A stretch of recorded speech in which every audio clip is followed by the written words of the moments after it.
Welcome to the shadows beneath South Park's seemingly innocent facade, where childhood laughter masks cosmic horror and simple animated comedy conceals truths too dark for daylight contemplation. Tonight, we descend into the theoretical underbelly of this Colorado mountain town, where fan theories transform familiar characters into harbingers of apocalypse, innocent friendships into psychological experiments, and death itself into an endless loop of supernatural manipulation.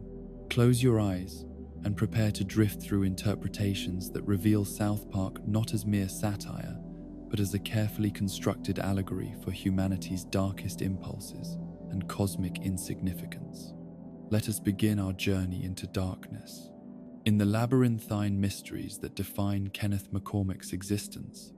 no aspect proves more fundamentally disturbing than his role as the unwitting anchor point for South Park's imprisonment within temporal loops that transcend normal understanding of causality and consequence, creating a prison of eternal present where growth becomes impossible, while trauma accumulates indefinitely across cycles of death and resurrection that serve purposes beyond human comprehension. The cosmic horror of Kenny's situation extends far beyond his personal suffering to encompass the entire community of South Park, whose residents remain trapped within temporal boundaries that reset with each of Kenny's deaths, while preserving their memories and experiences in ways that create psychological accumulation without corresponding development or resolution. This temporal manipulation represents one of fiction's most sophisticated explorations of how supernatural forces might exploit human suffering for purposes so alien that their victims cannot even perceive the nature of their imprisonment, much less resist or escape the cosmic machinery that governs their existence. The Cthulhu cult ritual that sealed Kenny's fate operates according to principles that violate fundamental assumptions about time, causality, and personal identity, creating supernatural conditions where death becomes merely another form of temporal manipulation, rather than the absolute boundary that defines normal human existence. The cosmic entities that govern this ritual exist outside conventional temporal frameworks, experiencing past, present, and future as simultaneous rather than sequential, which enables them to create temporal loops that serve their incomprehensible purposes, while trapping human consciousness within cycles that provide entertainment or sustenance for beings whose existence transcends dimensional limitations. Kenny's repeated deaths function as temporal reset points that maintain the structural integrity of these loops, while ensuring that the cosmic forces orchestrating his suffering continue receiving whatever psychic energy or entertainment value his trauma provides to their alien consciousness. The mechanics of temporal manipulation surrounding Kenny's deaths reveal sophisticated understanding of how consciousness interacts with physical reality and temporal flow, as his resurrections require not just restoration of his body, but precise coordination of temporal forces that maintain causality while enabling impossible outcomes. Time Kennedy's, the cosmic entities governing his curse must calculate exactly how to reset temporal conditions in South Park to accommodate his return, while preserving the memories and experiences that have accumulated during his previous existence, creating complex temporal equations that balance supernatural intervention with natural law. This process requires manipulation of time itself rather than simple resurrection, as Kenny's return necessitates temporal adjustments that affect everyone in his vicinity, while maintaining the illusion of normal chronological progression. The temporal distortions created by Kenny's deaths manifest most clearly in South Park's unusual relationship with aging and development, where characters accumulate experiences and memories across multiple decades while remaining physically frozen at their original ages, in ways that defy natural processes of growth and maturation. The children of South Park possess psychological sophistication and cultural knowledge that spans decades of real-world time, yet their bodies remain unchanged from their initial appearances, suggesting that temporal forces prevent normal biological development while allowing consciousness to expand and accumulate information. This creates psychological horror, where minds mature and develop while trapped within bodies that cannot grow or change, forcing characters to experience adult-level psychological complexity while maintaining the physical and social limitations of childhood. The evidence for temporal manipulation extends beyond Kenny's specific circumstances to encompass broader patterns of South Park's relationship with time, where current events and cultural references span multiple decades despite the character's apparent age stasis, creating temporal inconsistencies that can only be explained through supernatural intervention. In the normal flow of chronological progression, presidential elections, technological developments, and cultural shifts occur within South Park's timeline in ways that correspond to real-world temporal progression, yet the characters themselves remain immune to the aging that should accompany such extended periods, suggesting that temporal forces selectively affect different aspects of reality, while maintaining overall coherence through supernatural manipulation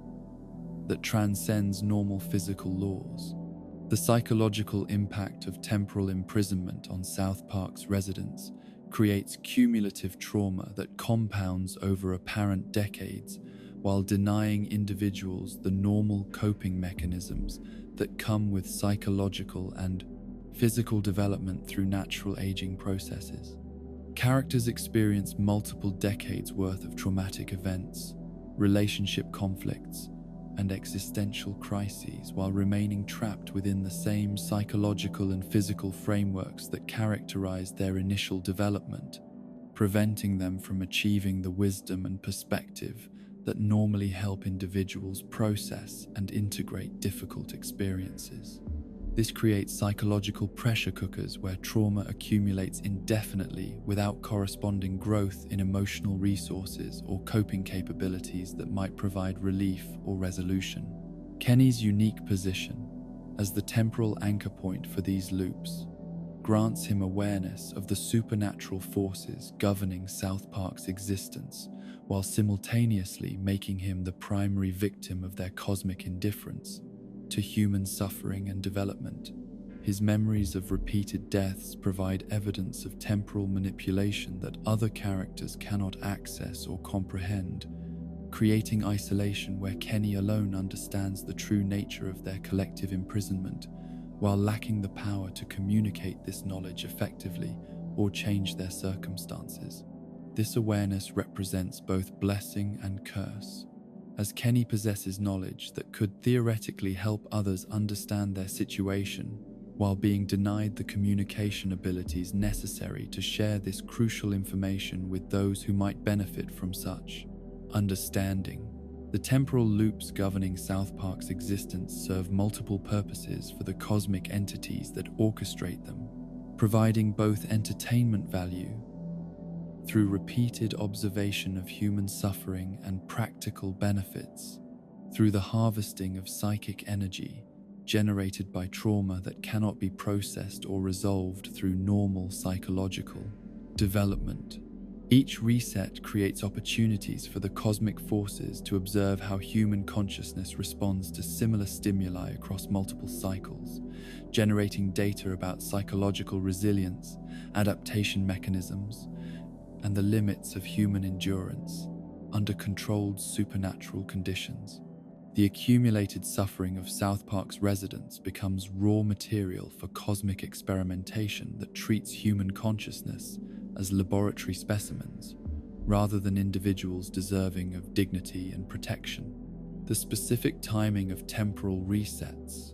appears to correlate with moments of maximum emotional intensity or traumatic impact, suggesting that the cosmic entities governing these loops are particularly interested in harvesting psychic energy generated during peak suffering experiences. rather than mundane daily existence. Kenny's deaths typically occur during moments of high drama,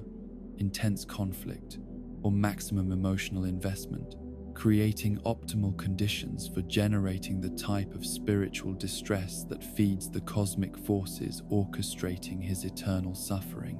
This suggests that the temporal loops are designed not just to imprison South Park's residents, but to maximize their psychological distress through carefully orchestrated traumatic experiences that create specific types of spiritual energy. The mathematical precision required to maintain temporal loops while preserving memory and experience continuity reveals sophisticated understanding of consciousness and identity that surpasses normal human comprehension of how personal identity persists across time and physical change. The cosmic entities governing Kenny's curse must solve complex equations that balance temporal manipulation with identity preservation, ensuring that each character remains psychologically continuous with their previous iterations, while accommodating the supernatural changes necessary to maintain the temporal prison. This requires mathematical sophistication that treats consciousness as quantifiable phenomena that can be manipulated according to cosmic principles that operate beyond human understanding of physics and metaphysics. The resistance mechanisms that occasionally emerge within South Park's temporal loops suggest that human consciousness possesses inherent properties that struggle against supernatural imprisonment, creating moments of clarity or rebellion that threaten the stability of cosmic control systems, while revealing the artificial nature of their collective circumstances. Characters sometimes demonstrate awareness that their situation violates natural law or express frustration with patterns of experience that repeat without resolution, creating psychological pressure against the temporal barriers that normally contain their consciousness within predetermined cycles. These moments of resistance represent hope that human spirit might eventually overcome cosmic manipulation through sufficient awareness and determination. The technological and scientific elements within South Park often reflect advanced understanding of temporal mechanics that exceeds normal human capabilities, suggesting that the cosmic entities governing the temporal loops occasionally introduce knowledge or tools that serve their experimental purposes, while revealing the sophisticated nature of the forces controlling the town's existence. Advanced technologies, impossible scientific achievements, and supernatural phenomena occur regularly within South Park,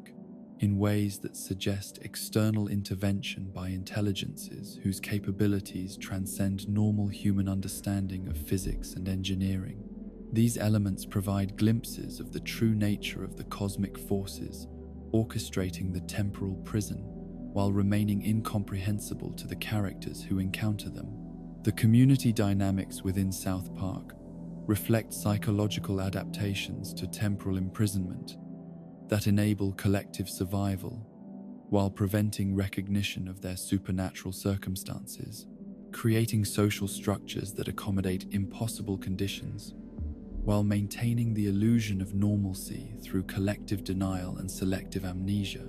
The residents develop unconscious coping mechanisms that allow them to function within temporal loops without confronting the implications of their situation,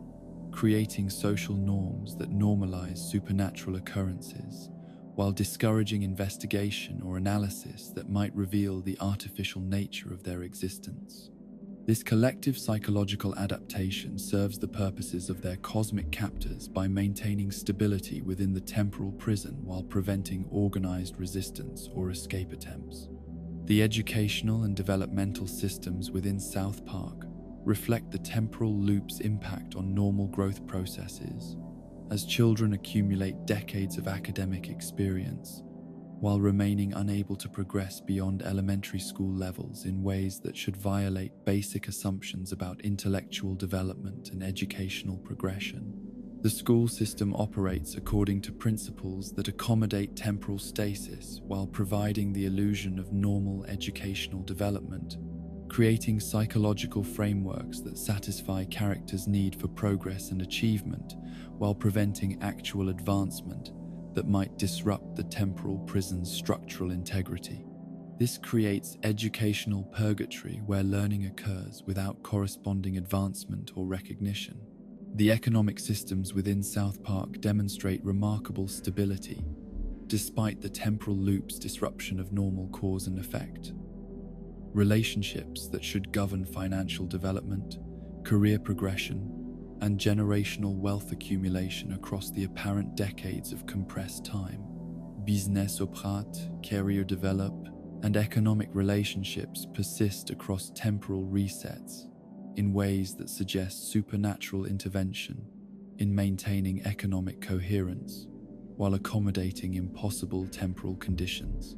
This economic stability serves to mask the artificial nature of the temporal loops while providing characters with familiar frameworks for understanding their roles and relationships within the imprisoned community. The religious and spiritual elements within South Park take on additional significance when viewed through the lens of temporal imprisonment, as the frequent appearances of divine and demonic entities suggest that the temporal loops exist within broader cosmic hierarchies, where human suffering serves purposes that extend beyond simple entertainment or experimentation into genuine spiritual warfare between forces of good and evil. The presence of Jesus, Satan, and various supernatural entities indicates that South Park's temporal prison operates within theological frameworks where human souls become battlegrounds for cosmic conflicts that transcend normal understanding of morality and spiritual development. This elevates the stakes of the temporal loops from simple cosmic experimentation to genuine spiritual warfare with eternal consequences.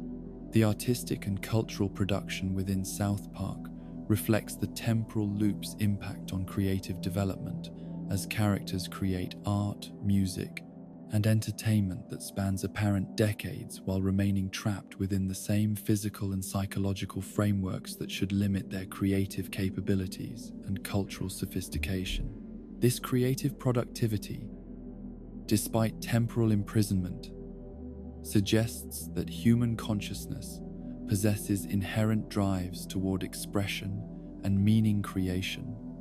that persist even under supernatural constraint, creating cultural artifacts that document the psychological impact of temporal prison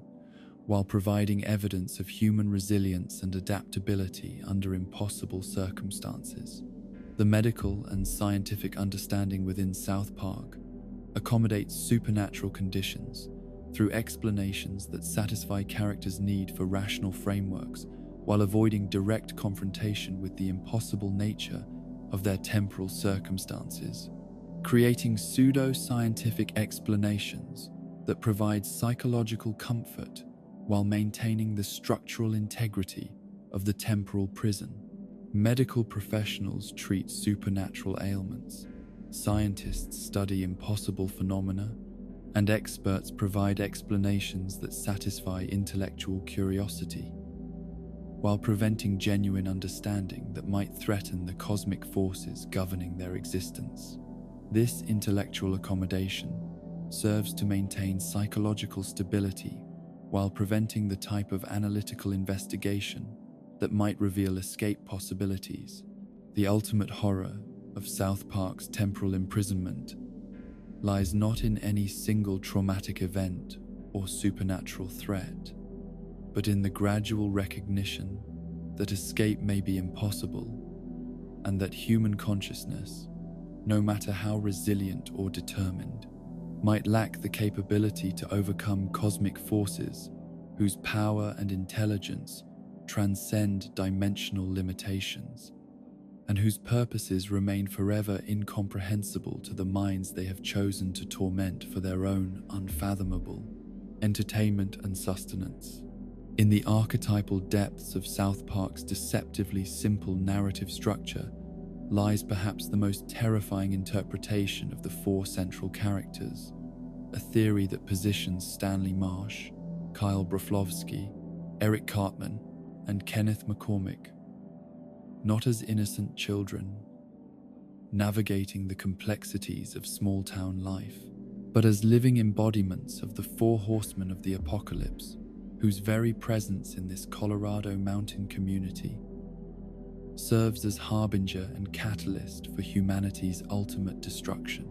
This interpretation transforms every childhood squabble into cosmic warfare,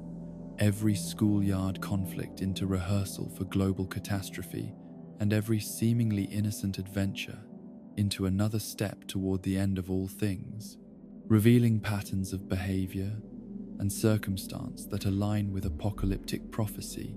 in ways too precise and persistent to dismiss as mere coincidence or creative accident. Kenneth McCormick's identification with death transcends the obvious symbolism of his repeated demises to encompass a far more sophisticated understanding of mortality as cosmic force, rather than simple biological termination, positioning him as the eternal harvester, whose presence signals the approach of final judgment, while his resurrections demonstrate death's ultimate dominion over life itself. Kenny's orange parka functions not merely as winter clothing but as death's traditional hooded cloak, concealing his face in shadows that obscure his identity, while marking him as agent of forces that operate beyond human comprehension or resistance. His muffled voice represents the silence of the grave, the final communication that comes too late for understanding or response, while his inability to be clearly heard by others reflects humanity's consistent failure to recognize death's warnings, until the moment of irreversible consequence arrives with devastating finality. The statistical analysis of Kenny's deaths reveals patterns that correspond precisely with apocalyptic timing and methodology, as his demises occur with mathematical precision that suggests cosmic orchestration rather than random misfortune, creating temporal markers that measure South Park's progress toward ultimate destruction through carefully calibrated intervals of suffering and renewal. Each method of Kenny's destruction represents a different aspect of humanity's eventual fate, from the technological disasters that will result from our mechanical hubris to the natural catastrophes that will emerge from our environmental destruction. While his resurrections provide false hope that delays recognition of our ultimate vulnerability until the moment when death becomes permanent and irreversible for all of creation, Kenny's unique awareness of his own mortality grants him perspective on death that the other horsemen cannot possess, making him simultaneously the most innocent and most terrible of the apocalyptic quartet, as he understands both the horror of ending and the cosmic necessity of destruction that will clear the way for whatever comes after human civilization exhausts its potential for growth and redemption. His heroic actions throughout the series represent death's occasional mercy, the brief reprieve that cosmic forces sometimes grant to postpone inevitable conclusions while testing whether humanity deserves salvation or merely more elaborate forms of destruction that will provide greater entertainment for entities whose existence transcends moral categories entirely. Eric Cartman's embodiment of conquest operates through psychological domination and ideological manipulation that transforms his apparent childhood selfishness into sophisticated techniques of spiritual subjugation, revealing patterns of behavior that correspond exactly with classical descriptions of the horseman, who conquers not through military force, but through corruption of human values and perversion of social institutions that should protect the innocent from exploitation and abuse. Cartman's obesity becomes symbolic of insatiable appetite for power and control that consumes everything within reach, while demanding ever greater resources to maintain its expanding influence, creating patterns of consumption that mirror humanity's unsustainable relationship with planetary resources and each other's welfare. The crown that conquest traditionally wears appears symbolically in Cartman's consistent assumption of leadership roles and authority positions despite his obvious moral unfitness for such responsibilities, demonstrating how corrupt individuals rise to power through manipulation of democratic processes and social institutions that fail to recognize evil until it has already achieved irreversible control. His schemes and plots throughout the series represent sophisticated understanding of human psychology and social dynamics that enables him to exploit others' weaknesses while presenting himself as victim or legitimate authority, deserving of sympathy and obedience from those he systematically manipulates and destroys. Cartman's anti-Semitic obsession with Kyle reveals the religious dimensions of Conquest's mission, as his targeting of Jewish identity represents broader assault on spiritual traditions and moral frameworks that provide resistance to total ideological domination by forces that seek to replace divine authority with human tyranny, disguised as progress or enlightenment. His ability to manipulate Christian symbols and rhetoric while promoting fundamentally anti-Christian values demonstrates Conquest's traditional method of corrupting religious institutions from within, using sacred language and imagery to advance profane purposes that serve the ultimate destruction of human souls through spiritual confusion and moral relativism. The bow that Conquest carries appears symbolically in Cartman's talent for precision targeting of individual psychological vulnerabilities, as he demonstrates uncanny ability to identify and exploit specific fears, insecurities, and character flaws that enable him to destroy his victims through surgical strikes against their emotional and spiritual foundations, rather than direct confrontation or obvious violence. His psychological warfare techniques reveal sophisticated understanding of human nature that exceeds normal childhood development, while serving apocalyptic purposes that extend far beyond personal gratification or social advantage into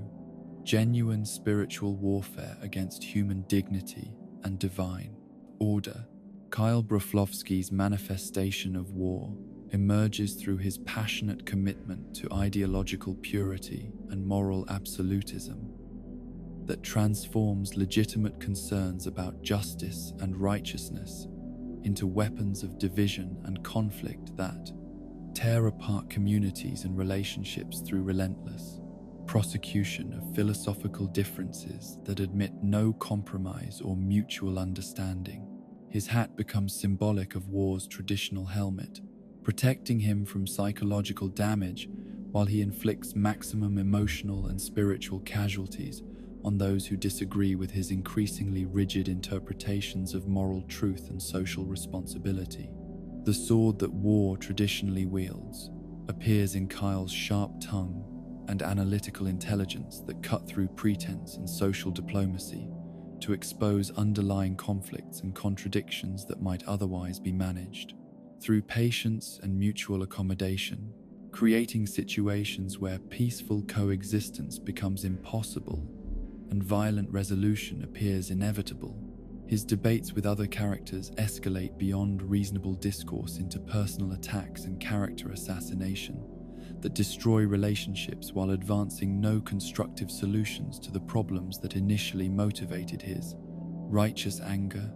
and moral indignation. Kyle's Jewish identity positions him as representative of ancient spiritual wisdom and moral tradition that should provide guidance and stability during times of crisis. Yet, his embodiment of war perverts these noble heritage elements into justification for conflict and division that serves apocalyptic purposes by preventing human unity and cooperation that might resist the destructive forces gathering strength throughout South Park and the broader world. His family's emphasis on education and intellectual achievement becomes weaponized through his tendency to use superior knowledge and moral insight as tools for humiliating and defeating others, rather than building bridges of understanding and mutual respect. The red horse that war traditionally rides appears symbolically in Kyle's tendency to see every situation through lenses of conflict and opposition that transform neutral circumstances into battles requiring victory or defeat, creating self-fulfilling prophecies where peaceful solutions become impossible. Because his presence and perspective guarantee that underlying tensions will escalate into open warfare. His emotional intensity and passionate nature, while admirable in many contexts, serve apocalyptic purposes by ensuring that minor disagreements become major conflicts that consume enormous amounts of social energy while producing minimal constructive outcomes. Stanley Marsh's identification with famine operates through emotional and spiritual emptiness that drains meaning and purpose from human experience, transforming his apparent normalcy and reasonable perspective into subtle nihilism that undermines faith in human potential and divine providence, while creating psychological conditions where despair becomes more attractive than hope. His role as ostensible leader and voice of reason masks his function as agent of spiritual starvation that slowly consumes the life force of everyone around him through consistent presentation of cynical interpretations and pessimistic conclusions that discourage action and investment in positive possibilities. The black horse of famine appears symbolically in Stan's depression and emotional numbness that characterize his response to South Park's endless cycle of crises and catastrophes, as his growing inability to feel genuine emotion or maintain enthusiasm for human connection creates psychological wasteland where others find no nourishment for their spiritual or emotional needs. His tendency toward addiction and self-medication represents famine's traditional association with consuming resources while providing no sustenance,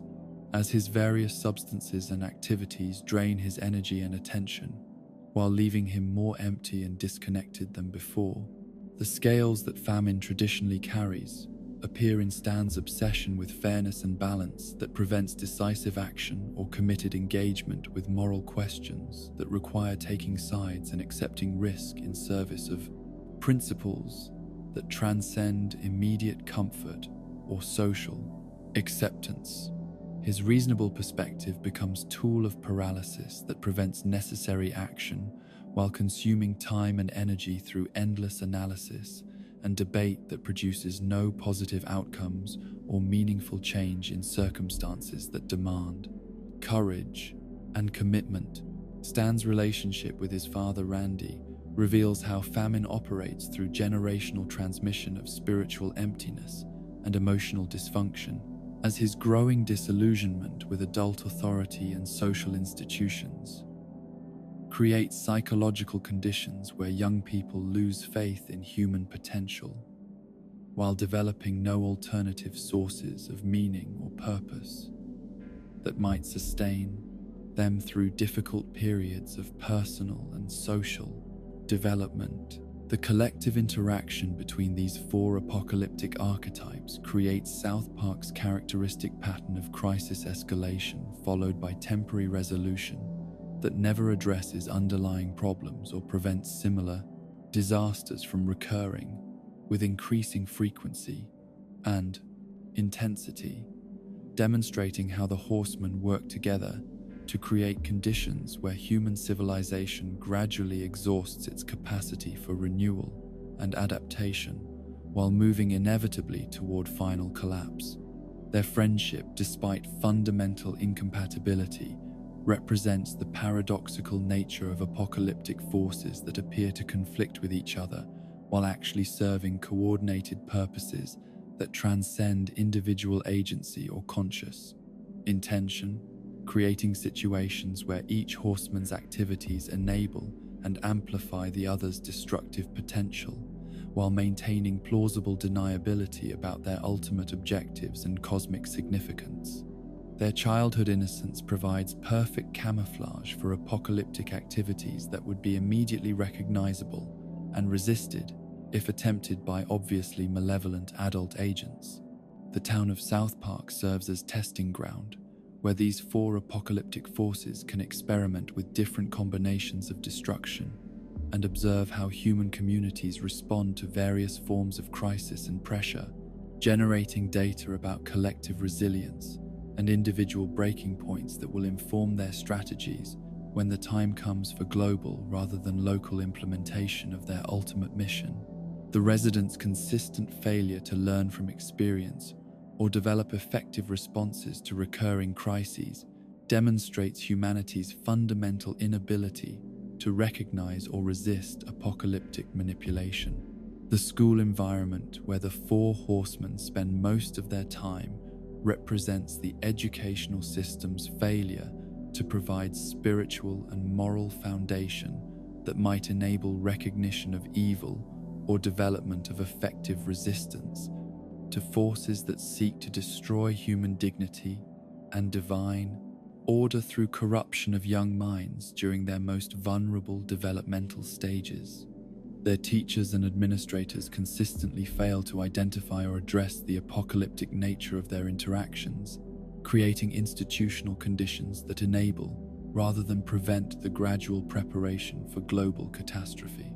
The parents and adult community members who surround these four apocalyptic agents demonstrate how human societies become complicit in their own destruction through failure to recognize evil when it appears in familiar forms or operates, through institutions and relationships that should provide safety and guidance rather than serving as vehicles for spiritual corruption and social dissolution. The ultimate horror of this interpretation lies not in any single catastrophic event or obvious supernatural manifestation, but in the gradual recognition that apocalypse operates through normal social processes and familiar relationship patterns that slowly erode human capacity for love, truth, and spiritual connection, while creating conditions where final destruction becomes inevitable through accumulated choices and compromised values that seemed reasonable and necessary at the time they were made, revealing how evil achieves its ultimate objectives through patience and subtlety rather than dramatic confrontation or obvious violence. In the theological geography of American animation, few interpretations prove as simultaneously compelling and disturbing as the theory that positions South Park not as a typical Colorado mountain town, but as a carefully constructed purgatorial realm where spiritually flawed souls endure eternal punishment disguised as mundane suburban existence, their apparent normalcy masking deeper truths about divine justice and the cosmic machinery that processes human consciousness according to moral categories that transcend earthly understanding of fairness and redemption.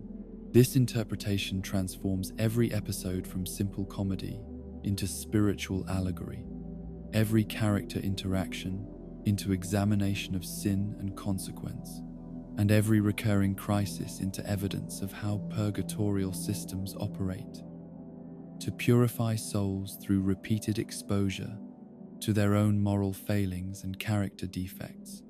until they achieve sufficient spiritual development to progress toward either ultimate salvation or final damnation. The geographical isolation of South Park within the Colorado mountains takes on profound theological significance when viewed through purgatorial lenses, as the town's physical separation from broader civilization mirrors the spiritual isolation that characterizes purgatorial existence, where souls must confront their moral failings without external distractions or escape routes that might prevent necessary spiritual work from occurring through direct engagement with consequences of their earthly choices and character development. The mountain barriers that surround the community function not merely as scenic backdrop, but as spiritual boundaries that prevent residents from fleeing their purgatorial assignments, while ensuring that their moral education occurs within controlled environments designed to maximize opportunities for growth and redemption through carefully orchestrated encounters with their own psychological and spiritual limitations. The adult population of South Park demonstrates patterns of incompetence and moral confusion that exceed normal human limitations, suggesting that these individuals represent souls whose earthly existence was characterized by such profound failures of judgment and character that they require extensive purgatorial education before achieving sufficient spiritual development to warrant consideration for heavenly admission or final judgment. Their collective inability to respond appropriately to crisis situations, their consistent poor decision-making processes, and their remarkable tolerance for obviously dangerous and destructive behavior patterns all indicate spiritual immaturity that necessitates prolonged remedial education through repeated exposure to consequences of their flawed thinking and inadequate moral development. The recurring presence of Jesus Christ within South Park's community structure provides crucial evidence for the purgatorial interpretation, as his appearances represent not random supernatural visitations, but systematic pastoral care for souls undergoing spiritual rehabilitation through divine guidance that adapts to their current level of understanding and moral development. Jesus functions as counselor and teacher rather than savior,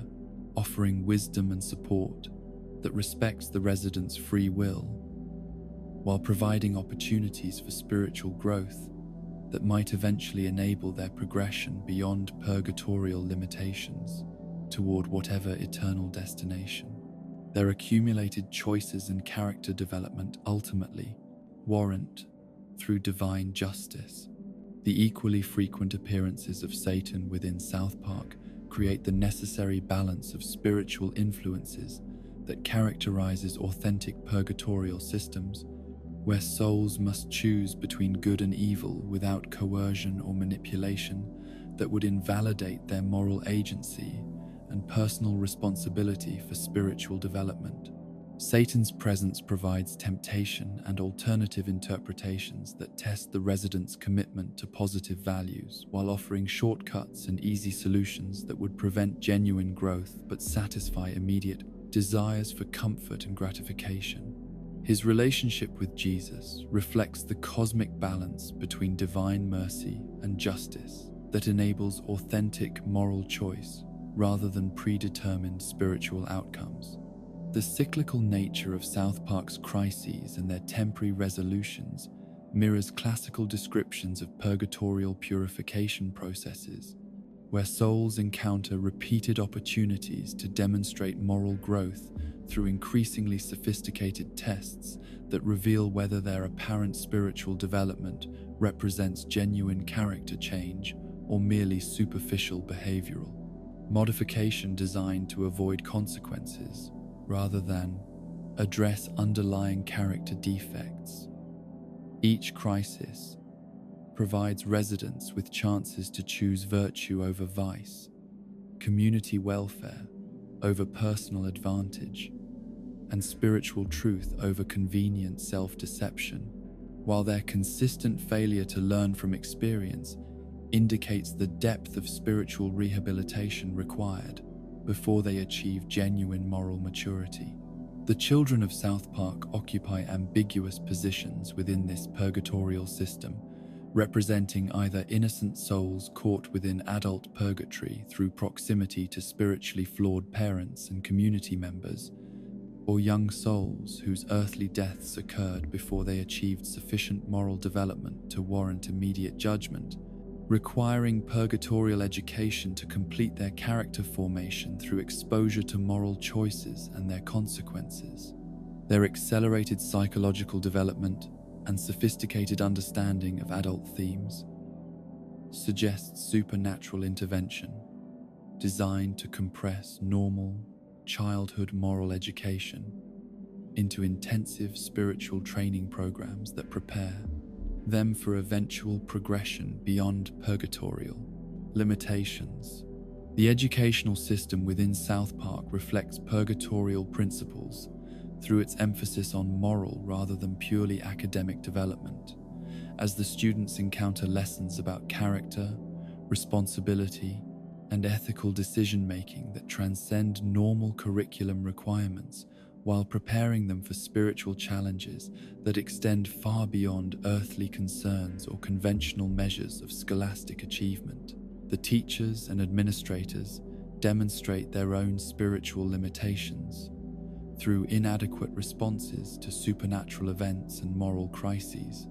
indicating that their educational authority represents part of their purgatorial assignment rather than evidence of superior spiritual development or moral wisdom.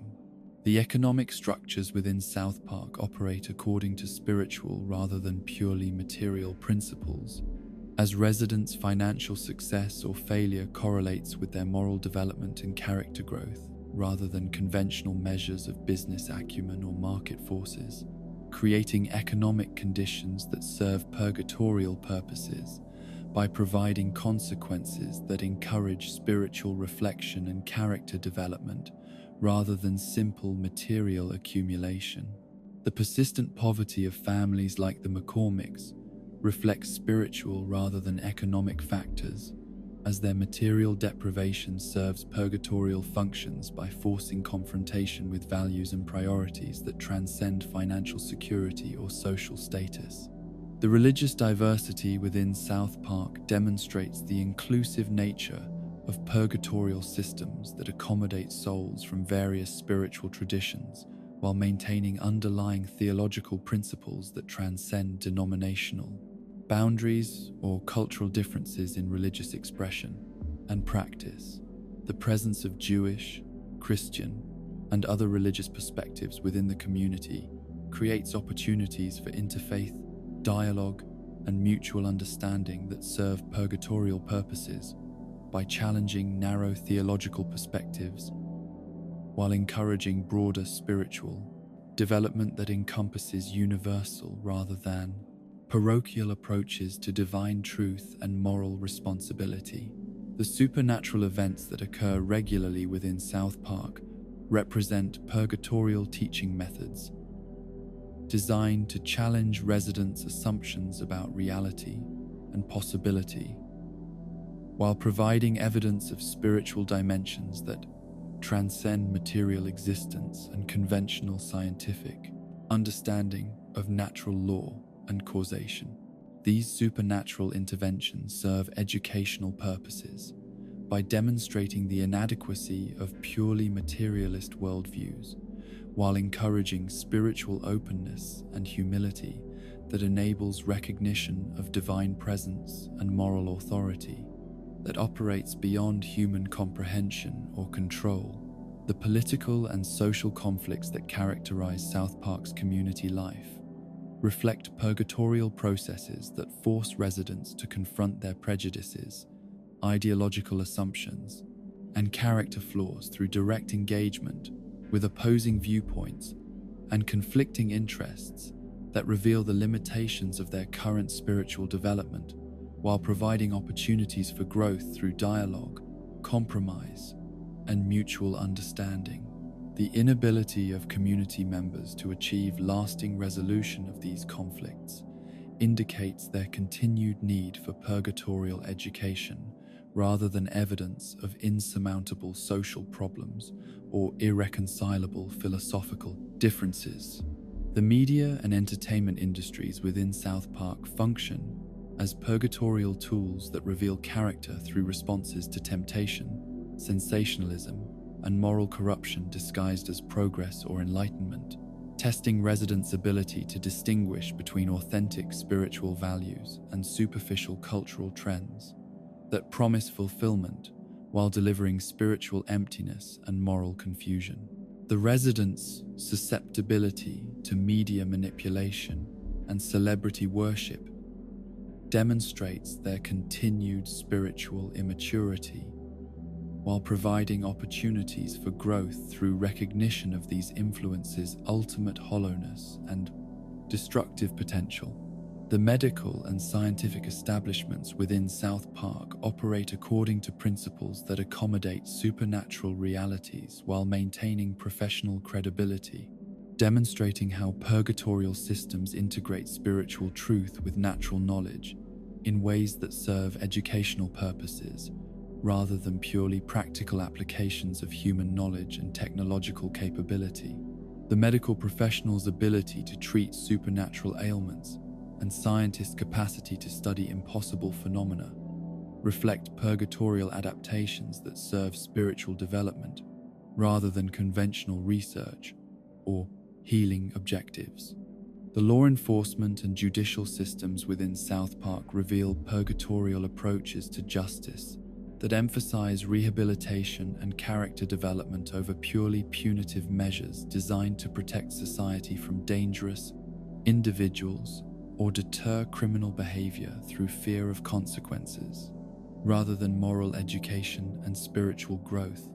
Officer Barbrady's incompetence and the legal system's inability to address supernatural crimes indicate that conventional human justice cannot adequately address spiritual matters that require divine intervention and cosmic perspective on moral responsibility and character development. The environmental challenges that affect South Park reflect purgatorial lessons about stewardship and responsibility that force residents to confront their relationship with natural world and their obligations to future generations, while demonstrating consequences of short-term thinking and self-interested behavior that ignores broader spiritual principles of care and conservation. The recurring environmental crises serve educational purposes by revealing character through responses to challenges that require sacrifice and long-term commitment rather than immediate gratification or convenient solutions that avoid personal responsibility. The cultural and artistic expressions within South Park demonstrate residents' attempts to create meaning and beauty within purgatorial constraints, while revealing their spiritual development through aesthetic choices and creative priorities that reflect their current level of moral understanding and character development. The quality and content of local art, music, and entertainment serve as indicators of community spiritual health, while providing opportunities for growth through exposure to higher forms of beauty and truth that inspire moral elevation and character refinement. The family structures within South Park reveal purgatorial dynamics, where relationships serve spiritual development purposes rather than simple emotional fulfillment or social convenience. As family members encounter opportunities to practice love, forgiveness, and sacrifice through daily interactions that test their commitment to others' welfare above personal comfort or individual advancement. The dysfunction that characterizes many South Park families reflects spiritual immaturity that requires purgatorial education rather than evidence of irreparable psychological damage or social pathology that admits no hope for redemption or healing. The seasonal cycles and holiday celebrations within South Park take on purgatorial significance as opportunities for spiritual reflection and moral recommitment that test residents' understanding of sacred time and religious meaning, while providing structured occasions for character development through traditional observances that connect present experience with eternal spiritual truths and divine purposes that transcend temporal existence and material concerns. The ultimate purpose of South Park's purgatorial system lies not in punishment for its own sake, but in the patient cultivation of spiritual maturity that enables souls to progress beyond current limitations toward whatever eternal destination. Their accumulated choices and character development ultimately warrant through divine justice, tempered by mercy and wisdom that operates according to principles too profound for human comprehension, yet too loving to abandon any soul without sufficient opportunity for redemption and growth. In the shadowy realm of conspiracy theory and supernatural speculation, few interpretations of South Park prove as methodically unsettling as the proposition that this seemingly innocent Colorado mountain town serves not as random backdrop for animated comedy, but as carefully constructed laboratory environment where external forces conduct systematic experiments on human consciousness and social behavior through manipulation of circumstances that exceed natural probability while maintaining plausible deniability about their artificial origins and deliberate orchestration. This theoretical framework transforms every bizarre occurrence from coincidental absurdity into calculated intervention, every improbable crisis from narrative convenience into data collection opportunity, and every supernatural phenomenon from creative imagination into evidence of ongoing observation and manipulation by entities whose purposes remain hidden behind facades of random misfortune and cosmic coincidence. The geographical isolation that characterizes South Park's mountain location provides ideal conditions for controlled experimentation on human populations. As the town's physical separation from broader civilization creates natural boundaries that prevent experimental subjects from escaping their laboratory environment while limiting external interference that might contaminate research, results, or reveal the artificial nature of events orchestrated by forces whose existence transcends normal human detection capabilities. The mountain barriers that surround the community function not merely as scenic elements, but as containment mechanisms that ensure experimental continuity, while preventing subjects from accessing outside perspectives that might enable recognition of their laboratory status or resistance to ongoing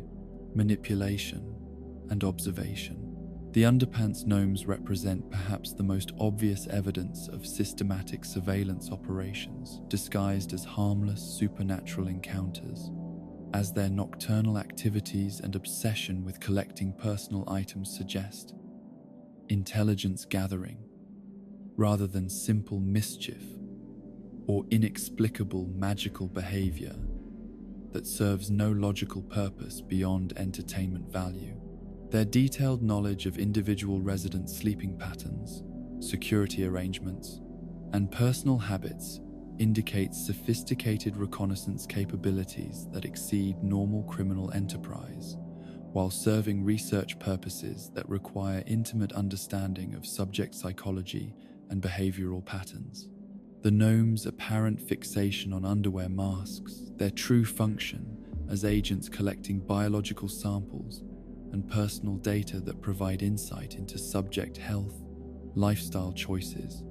and intimate behavioral patterns that would be impossible to obtain through conventional observation methods. The frequent alien encounters that punctuate South Park's history reveal systematic rather than random extraterrestrial contact, suggesting that the town serves as designated research site for non-human intelligences, whose advanced technology enables observation and manipulation of human subjects without their conscious awareness or informed consent to participation in experiments whose purposes remain incomprehensible to terrestrial consciousness. The aliens' consistent focus on abduction and biological examination of specific residents indicates ongoing longitudinal studies that track individual development and collective social changes across extended periods,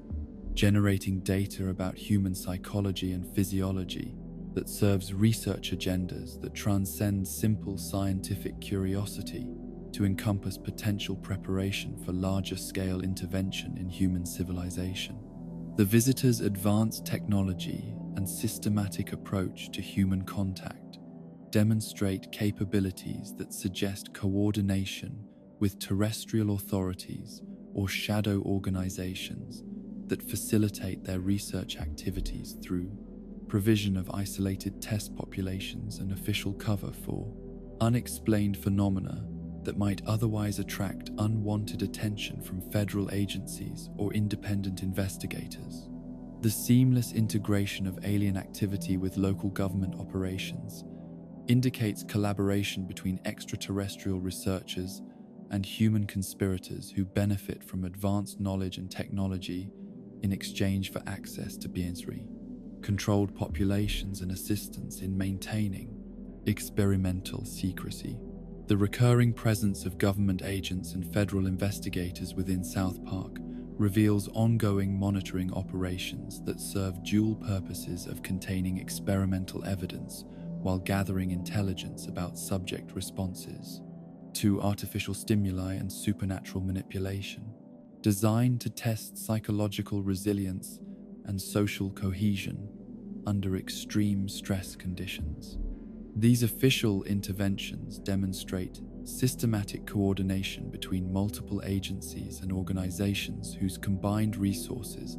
enable complex experimental protocols that require precise timing and sophisticated logistical support to maintain scientific validity while preserving operational security. The advanced technology that occasionally surfaces within South Park exceeds normal small-town capabilities and suggests external provision of experimental equipment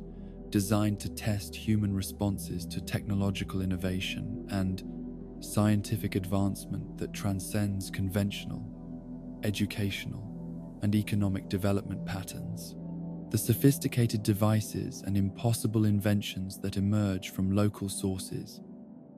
indicate technological seeding operations that introduce advanced concepts and capabilities to measure subject adaptation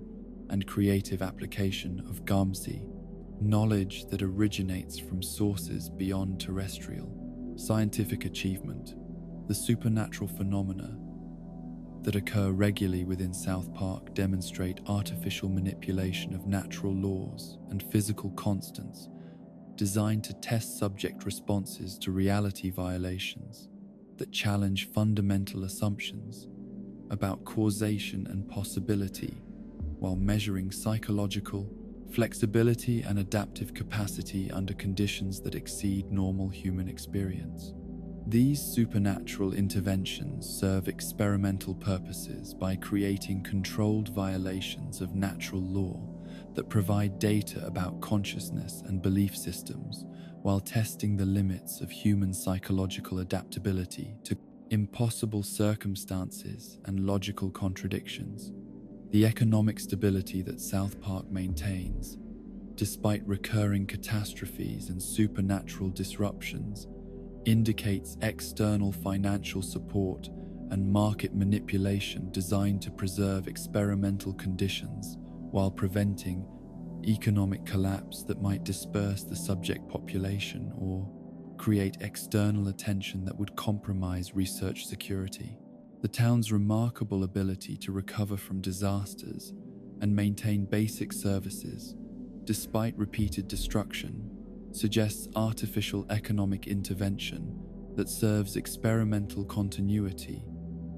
rather than natural market forces or governmental assistance programs.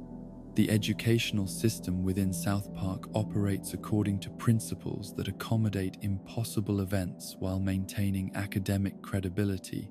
suggesting institutional conditioning designed to normalize supernatural experiences while preventing analytical investigation that might reveal experimental manipulation or enable subject recognition of their laboratory status. The teachers and administrators demonstrate remarkable adaptability to extraordinary circumstances while consistently failing to question underlying causes or seek rational explanations for phenomena that exceed normal educational frameworks and administrative procedures. The media coverage of South Park events reveals sophisticated information control operations that balance public attention with experimental security, ensuring that unusual occurrences receive sufficient documentation to maintain credibility while preventing detailed investigation that might expose artificial origins or systematic manipulation of circumstances and outcomes. The selective reporting and limited follow-up on extraordinary events suggests coordinated media management that serves experimental purposes by controlling information flow and public perception of supernatural phenomena. The medical and scientific professionals within South Park demonstrate remarkable competence in addressing supernatural ailments and impossible medical conditions, indicating specialized training or external support that enables treatment of experimental effects and artificial conditions that would normally exceed small-town medical capabilities and knowledge. Their ability to provide appropriate care for supernatural injuries and exotic diseases suggests access to advanced medical knowledge and treatment protocols that originate from research organizations rather than conventional medical education and training programs. The religious and spiritual leadership within South Park displays sophisticated understanding of supernatural phenomena and cosmic forces that exceeds normal theological education while serving experimental purposes by providing spiritual frameworks that help subjects process extraordinary experiences without developing accurate understanding of their artificial origins and manipulated nature. The clergy's ability to address supernatural crises and provide appropriate guidance during impossible circumstances indicates specialized preparation designed to maintain subject psychological stability while preventing spiritual awakening that might threaten experimental objectives. The law enforcement system within South Park operates with remarkable tolerance for supernatural crimes and impossible violations of natural law, suggesting institutional conditioning designed to maintain social order while accommodating experimental protocols that require legal flexibility and administrative adaptation to extraordinary circumstances. Officer Barbrady's incompetence masks sophisticated understanding of his role in maintaining experimental conditions while preventing legal investigation that might expose artificial manipulation or systematic violation of subject rights and constitutional protections. The transportation, infrastructure, and communication systems within South Park demonstrate resilience and functionality that exceed normal small-town capabilities, while serving experimental purposes by maintaining subject containment and information control despite repeated destruction and supernatural disruption of basic services and technological systems. The rapid repair and restoration of essential services following catastrophic events suggests advanced logistical support and technological capabilities that originate from external organizations rather than local resources and municipal capabilities. The residential architecture and urban planning within South Park reflect careful design considerations that balance apparent normalcy with experimental functionality, creating living environments that appear conventional while incorporating features that facilitate observation and data collection without subject awareness or consent to ongoing surveillance and behavioral monitoring. The houses and public buildings demonstrate remarkable structural integrity despite repeated supernatural attacks, while maintaining surveillance capabilities that enable continuous monitoring of subject behavior and social interaction. Patterns. The cultural and entertainment industries within South Park serve experimental purposes by providing controlled stimuli designed to test subject responses to moral challenges and ideological manipulation while measuring psychological purposes, resilience and value system stability under artificial pressure from media influences, and celebrity culture that originates from external sources rather than organic local development and creative expression.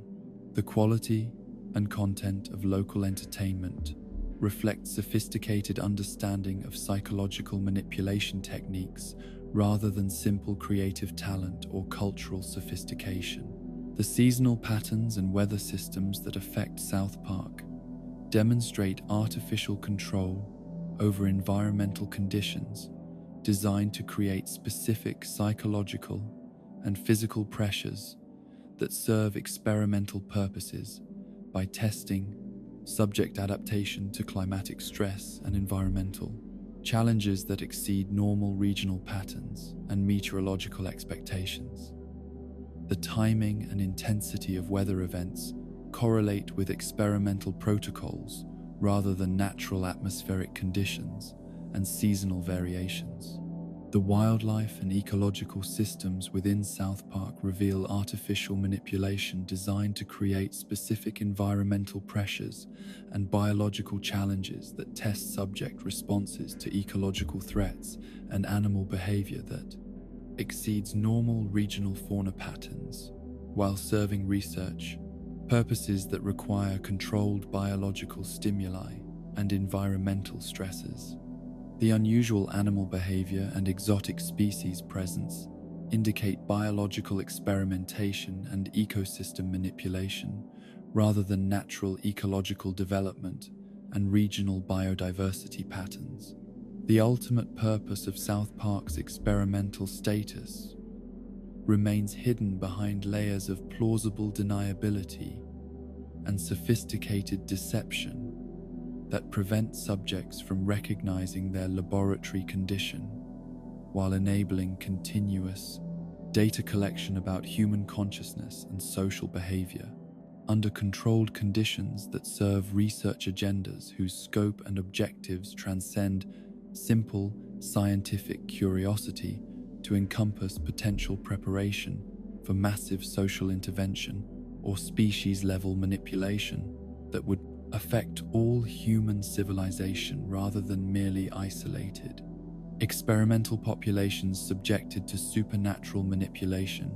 and systematic psychological conditioning without their knowledge or informed consent to participation in research,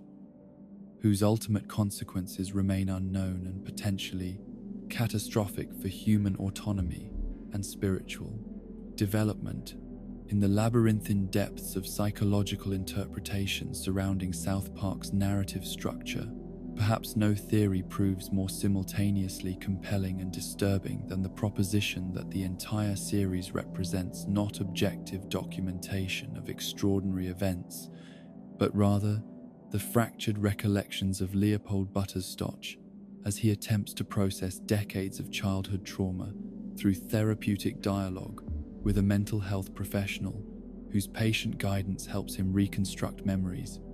that his innocent mind has transformed into fantastical interpretations of abuse, neglect, and systematic victimization that exceeded his psychological capacity to comprehend or integrate through normal developmental processes. This theoretical framework repositions every supernatural occurrence as Butter's unconscious attempt to make sense of experiences too traumatic for direct confrontation, every impossible adventure as his mind's protective mechanism for processing violence and exploitation through metaphorical narratives that preserve essential emotional truth, while disguising literal horror behind layers of imaginative embellishment and childlike interpretation. The therapeutic setting that serves as the hidden framework for this interpretation suggests that adult Butters has finally sought professional help to address psychological wounds that have festered for decades beneath his characteristic optimism and naive trust in others' goodness, creating internal pressure that demands resolution through systematic exploration of childhood memories that his developing psyche transformed into bearable fiction rather than confronting unbearable reality. The therapist's office becomes the true stage for South Park's drama, as Butters slowly unveils his recollections through carefully guided conversation that respects his psychological defenses while encouraging gradual recognition of truth that lies buried beneath protective layers of fantasy and imaginative reconstruction of traumatic experiences. Butters' position as innocent victim within South Park's social hierarchy reflects his actual childhood role as target for abuse and exploitation by peers, family members,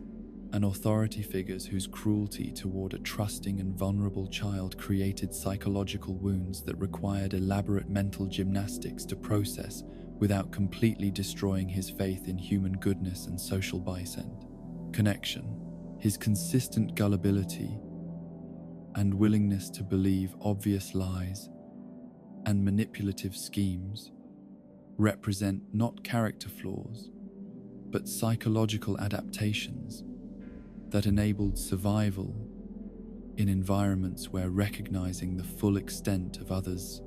malice would have been too devastating for his developing psyche to integrate without complete psychological collapse. The escalating nature of abuse that Butters experiences throughout the series reflects the progressive revelation of suppressed memories, as therapeutic work enables him to confront increasingly severe trauma that his childhood mind had transformed into supernatural adventures and impossible scenarios rather than acknowledging the human capacity for deliberate cruelty toward innocent children. Each recovered memory brings him closer to recognizing the full scope of exploitation he endured, while revealing how his innocent nature served as both protection and vulnerability in relationships with individuals whose moral development was severely compromised by their own psychological damage and character defects. Eric Cartman's role as primary antagonist and source of manipulation in Butters' recollections represents the composite figure of multiple abusers whose systematic exploitation of his trust and vulnerability created patterns of victimization that Butters' memory has condensed into a single character, whose evil nature becomes increasingly obvious as therapeutic work enables recognition of manipulation techniques and psychological abuse that seemed normal or acceptable during his vulnerable childhood years. Cartman's obesity and apparent physical weakness mask his true danger as psychological predator whose understanding of human weakness enables sophisticated manipulation that exploits victims' desire for acceptance and belonging, while gradually escalating demands and violations of personal boundaries. The supernatural elements that pervade Butters' recollections serve as psychological protection mechanisms that transform literal abuse into metaphorical adventures, where his suffering serves larger purposes and cosmic significance, rather than simple human cruelty motivated by power, control, and sadistic pleasure derived from inflicting pain on defenseless victims. His mind's transformation of traumatic experiences into fantasy narratives preserves essential emotional truth about his victimization, while creating psychological distance that enables him to discuss his experiences without being overwhelmed by the full horror of what actually occurred during his vulnerable developmental years. The family dysfunction that characterizes Butters' home environment in his recollections reflects the actual neglect and abuse he endured from parents whose own psychological damage and character limitations prevented them from providing appropriate protection and nurturing that every child deserves during vulnerable developmental stages. His father's explosive anger and controlling behavior,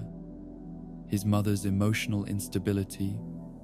and psychological manipulation, and their collective failure to recognize or address his suffering, all represent accurate memories, disguised as comedic dysfunction rather than direct confrontation with parental failure and institutional neglect that enabled his continued victimization. The grounding punishments that Butters receives for infractions he did not commit represent his childhood attempts to make sense of arbitrary punishment and emotional abuse through frameworks that preserved his trust in parental authority, while protecting him from recognizing the full extent of their dysfunction and inability to provide appropriate care and guidance.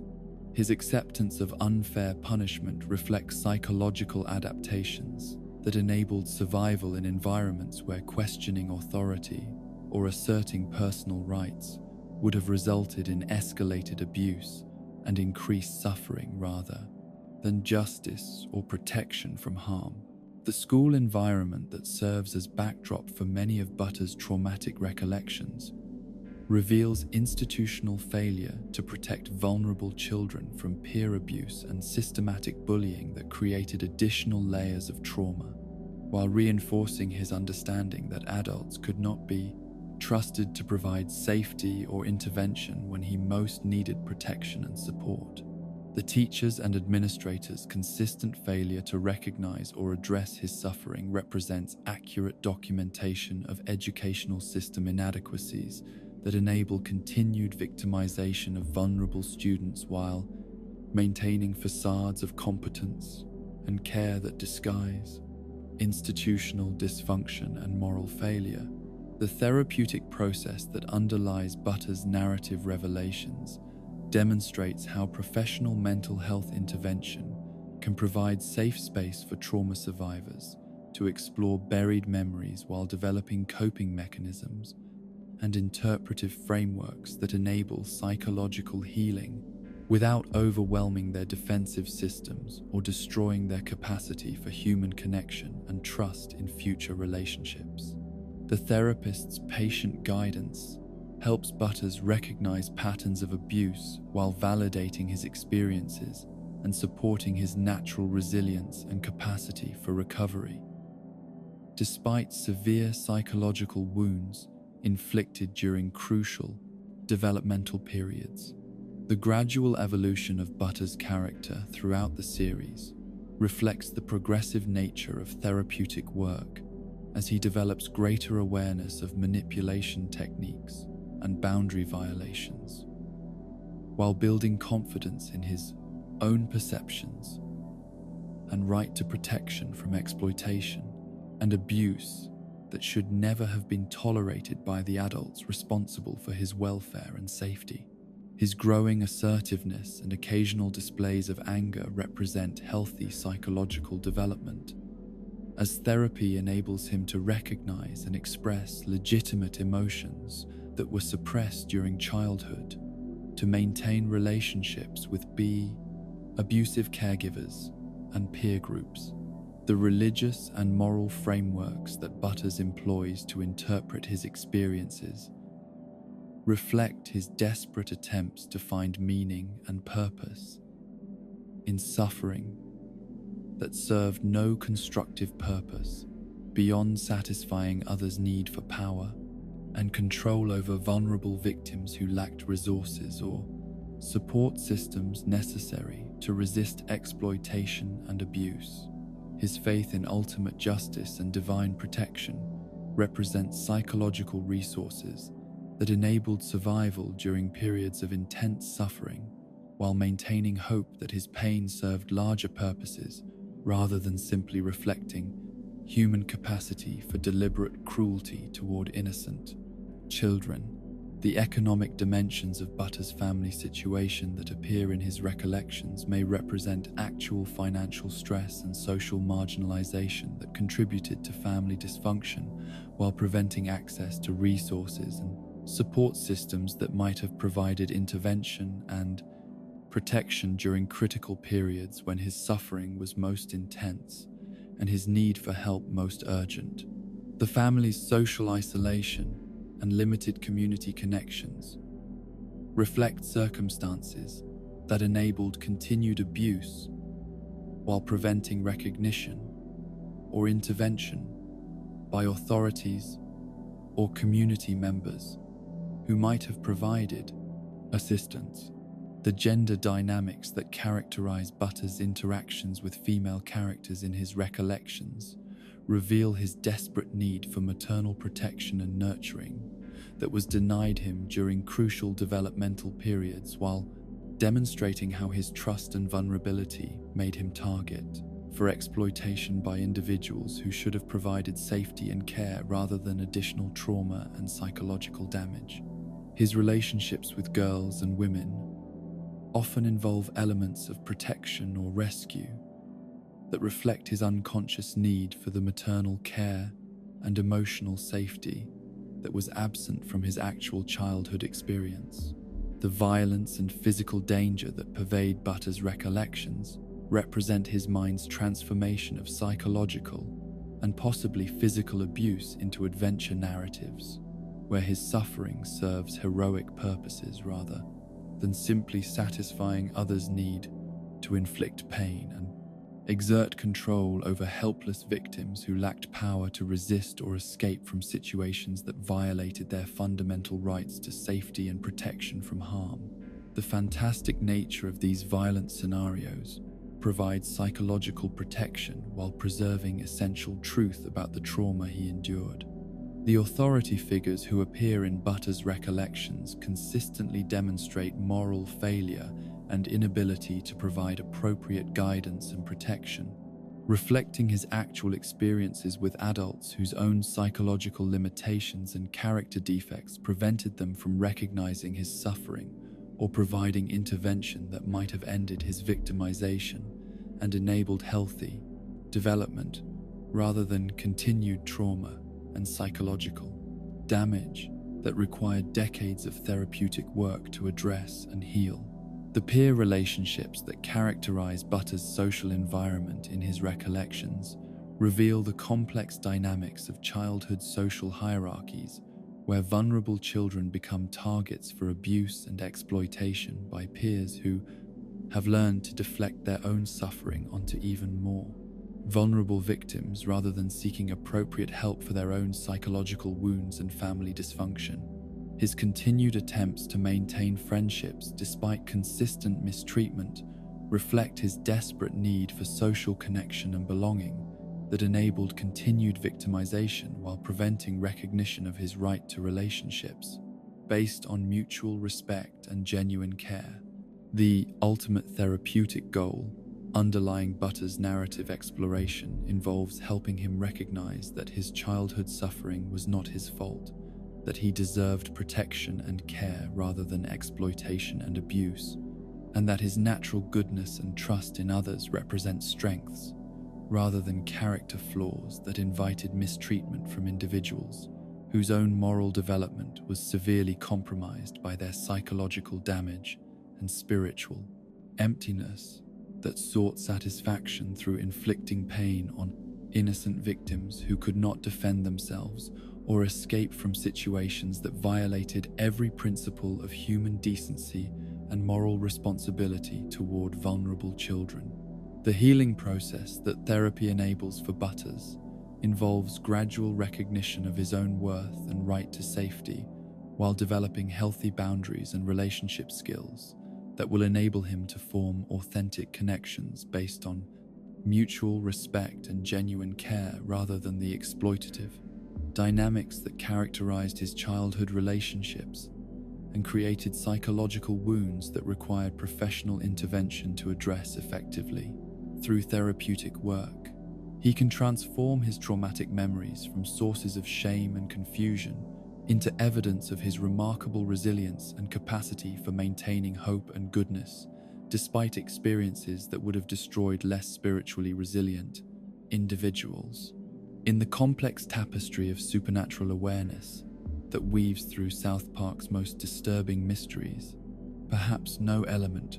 proves as psychologically unsettling as the theory that Eric Cartman possesses unique ability to perceive and remember Kenny McCormick's repeated deaths while everyone else remains trapped within cycles of supernatural amnesia that protect them from confronting the cosmic horror of immortality and resurrection that operates beyond normal human comprehension or acceptance.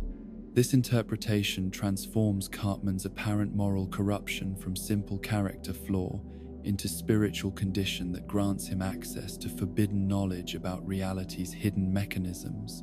while creating psychological isolation that compounds his existing antisocial tendencies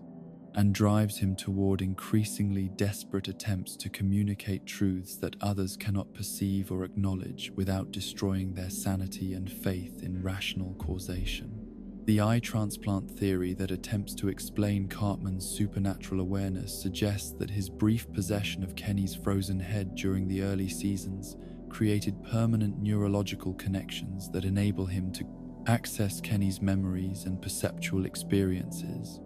across multiple death and resurrection cycles,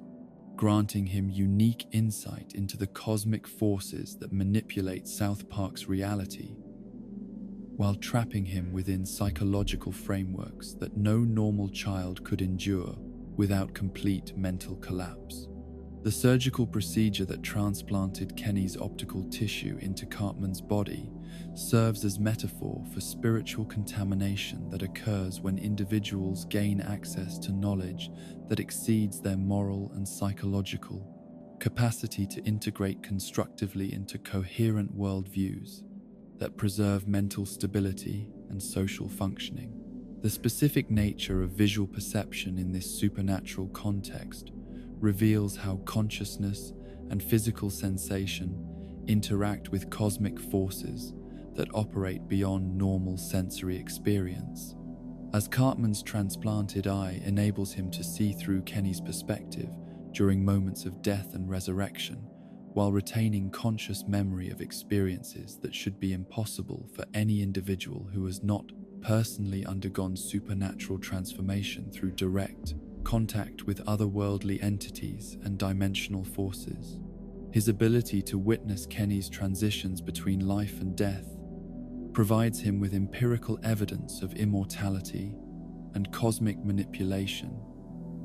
that contradicts fundamental assumptions about mortality and natural law that serve as psychological foundations for most individuals' understanding of reality and personal significance within larger universal frameworks. The psychological burden of possessing forbidden knowledge about Kenny's supernatural circumstances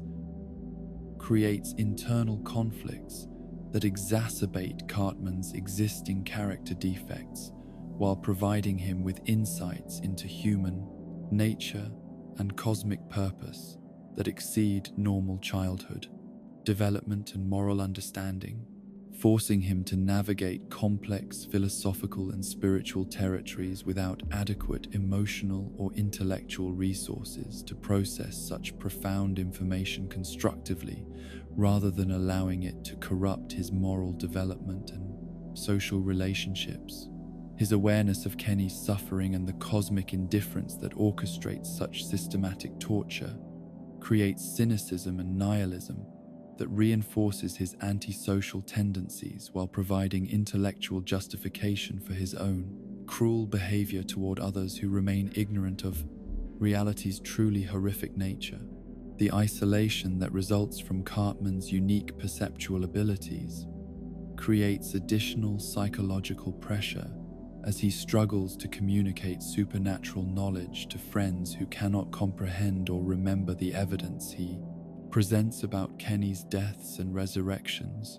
forcing him to bear alone the emotional weight of understanding cosmic cruelty while lacking support systems that might help him process such devastating information without allowing it to destroy his capacity for human connection and moral development. His attempts to explain Kenny's situation to Stan and Kyle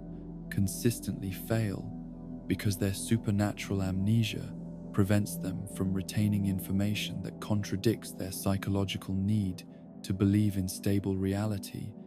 meaningful existence that serves purposes beyond cosmic entertainment for entities whose motives transcend human moral categories.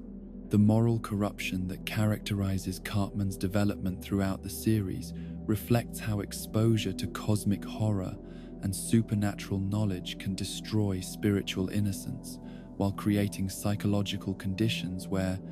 traditional moral frameworks appear naive and inadequate for addressing realities that operate according to principles that transcend human understanding of justice and compassion. His awareness of the cosmic forces that manipulate Kenny's existence provides him with evidence that good and evil, as commonly understood, represent merely human constructs that have no significance within larger universal frameworks, where suffering serves entertainment purposes for entities whose existence transcends moral accountability or spiritual development. The strategic advantages that Cartman's supernatural awareness provides him in social and psychological manipulation reflect how forbidden knowledge can be weaponized by individuals whose moral development is insufficient to handle such information responsibly, as his understanding of Kenny's curse enables him to exploit others' ignorance and psychological vulnerabilities while maintaining superior position through access to information that his victims cannot obtain or comprehend. His ability to predict and manipulate situations involving Kenny's deaths grants him tactical advantages that he uses for personal benefit, rather than attempting to help his friend or educate others about the cosmic horror that surrounds their existence. The episodic nature of Cartman's attempts to communicate Kenny's supernatural circumstances reveals the futility of trying to share forbidden knowledge with individuals whose psychological defense mechanisms prevent them from accepting information that would fundamentally alter their understanding of reality and personal significance within cosmic frameworks that operate according to principles beyond human moral comprehension or spiritual preparation. His repeated failures to convince Stan and Kyle of Kenny's immortality demonstrate how supernatural amnesia serves protective functions by preventing normal human consciousness from being overwhelmed by cosmic truths that exceed their capacity for psychological integration. Without complete mental breakdown, the religious and spiritual dimensions of Cartman's supernatural awareness create complex theological questions about the relationship between moral corruption and spiritual insight,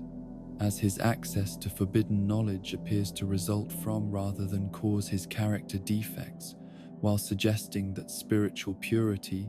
might actually prevent individuals from perceiving cosmic realities that require moral compromise or psychological damage to access and comprehend. His ability to see through Kenny's eyes during supernatural experiences indicates that spiritual contamination, rather than moral development, enables perception of otherworldly forces and dimensional realities that remain hidden from individuals whose innocence protects them from knowledge that would destroy their faith in divine justice and meaningful existence. The scientific implications of Cartman's enhanced perceptual abilities suggest that consciousness and physical sensation operate according to principles that exceed conventional understanding of neurology and sensory experience, as his transplanted tissue enables access to memories and perceptions that should be impossible according to normal brain function and individual identity boundaries that separate one person's experiences from another's psychological and spiritual development. The mechanism that allows him to share Kenny's visual experiences during death and resurrection indicates that individual consciousness may be less isolated and autonomous than commonly believed, while revealing how supernatural forces can manipulate human perception and memory in ways that serve their incomprehensible purposes. The temporal aspects of Cartman's supernatural awareness enable him to perceive patterns and connections across multiple death and resurrection cycles that remain invisible to others whose memories reset with each of Kenny's returns to life, granting him unique perspective on how cosmic forces orchestrate events and manipulate circumstances to serve their ongoing experimentation with human suffering and psychological development. His ability to remember previous iterations of Kenny's existence provides him with cumulative understanding of how the supernatural curse operates, while revealing the systematic nature of cosmic manipulation that treats individual human lives as expendable resources for otherworldly entertainment and research purposes. The social dynamics that result from Cartman's hidden knowledge create complex power relationships, where his superior understanding of supernatural circumstances grants him psychological advantages over friends who remain ignorant of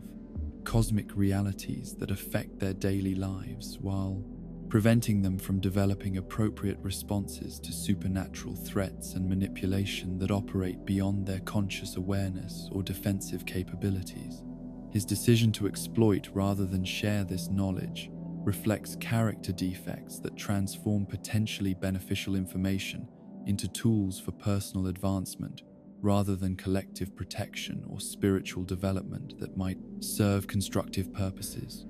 The educational value of Cartman's supernatural experiences remains largely unrealized due to his moral corruption and selfish nature that prevent him from using his unique insights to help others understand or resist the cosmic forces that manipulate their existence,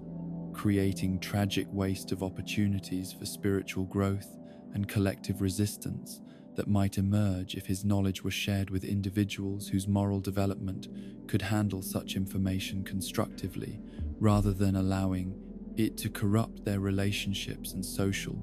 functioning. The evolutionary implications of Cartman's enhanced awareness suggest that human consciousness possesses latent capabilities for perceiving supernatural realities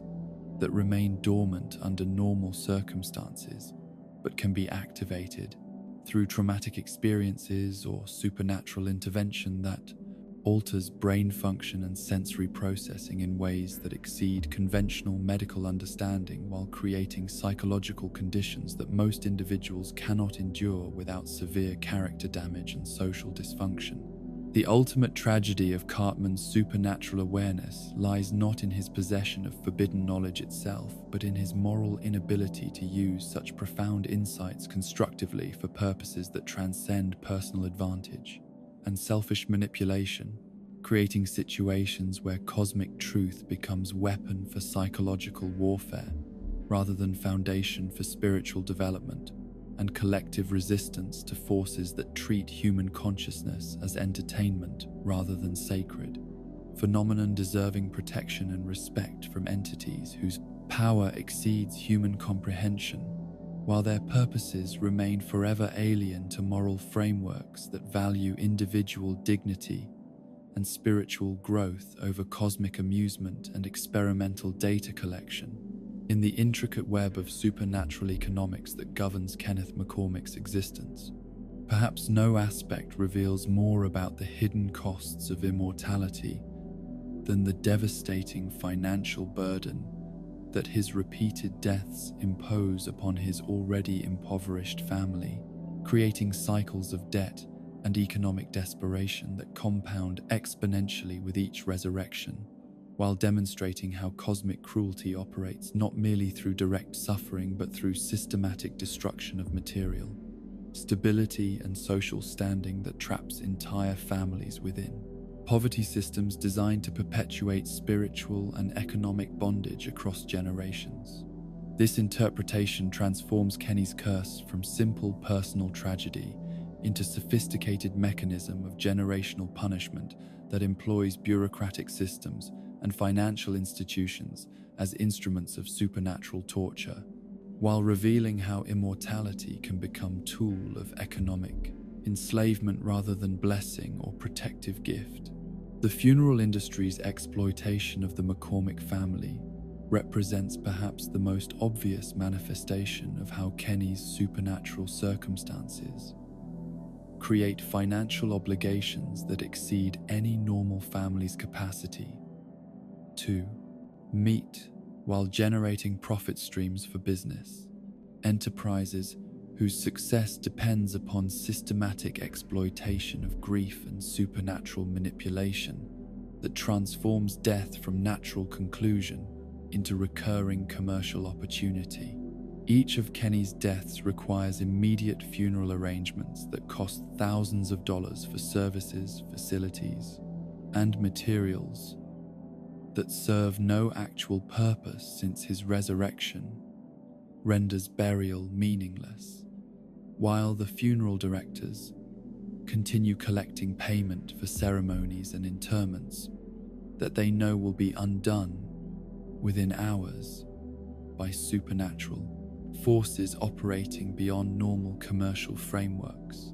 The insurance fraud implications of Kenny's repeated deaths and resurrections create complex legal and financial situations where the McCormick family must navigate bureaucratic systems designed for normal mortality patterns, while M. Comic dealing with supernatural circumstances that violate fundamental assumptions about death, identity, and financial responsibility that underpin modern insurance industry operations and legal frameworks. Life insurance policies that pay out upon Kenny's death become sources of recurring income that should theoretically provide financial relief, but instead create legal complications and fraud investigations when beneficiaries attempt to collect multiple payments for the same individual whose continued existence contradicts insurance company records and governmental death certificates. The medical examiner and coroner services that must process Kenny's repeated deaths generate additional costs for autopsy procedures, death certificate preparation, and official documentation that becomes meaningless when supernatural resurrection occurs, but nonetheless requires payment for professional services rendered according to legal requirements and procedural standards that cannot accommodate impossible circumstances or supernatural intervention in normal bureaucratic processes. The accumulating fees for medical examination and legal documentation create ongoing financial obligations that serve no practical purpose while draining family resources that could otherwise address basic survival needs like food, shelter, and healthcare for living family members. The cemetery costs associated with Kenny's repeated burials represent significant financial burden that compounds with each death as funeral plots must be purchased, graves must be excavated and filled, and memorial stones must be installed, according to municipal regulations and industry standards that treat each burial as permanent investment in commemorating deceased individuals rather than temporary theatrical performance that will be rendered meaningless by supernatural resurrection occurring within days or hours of interment ceremonies. The legal complications arising from Kenny's supernatural status create additional expenses for attorneys and legal professionals who must help the McCormick family navigate estate planning, inheritance issues,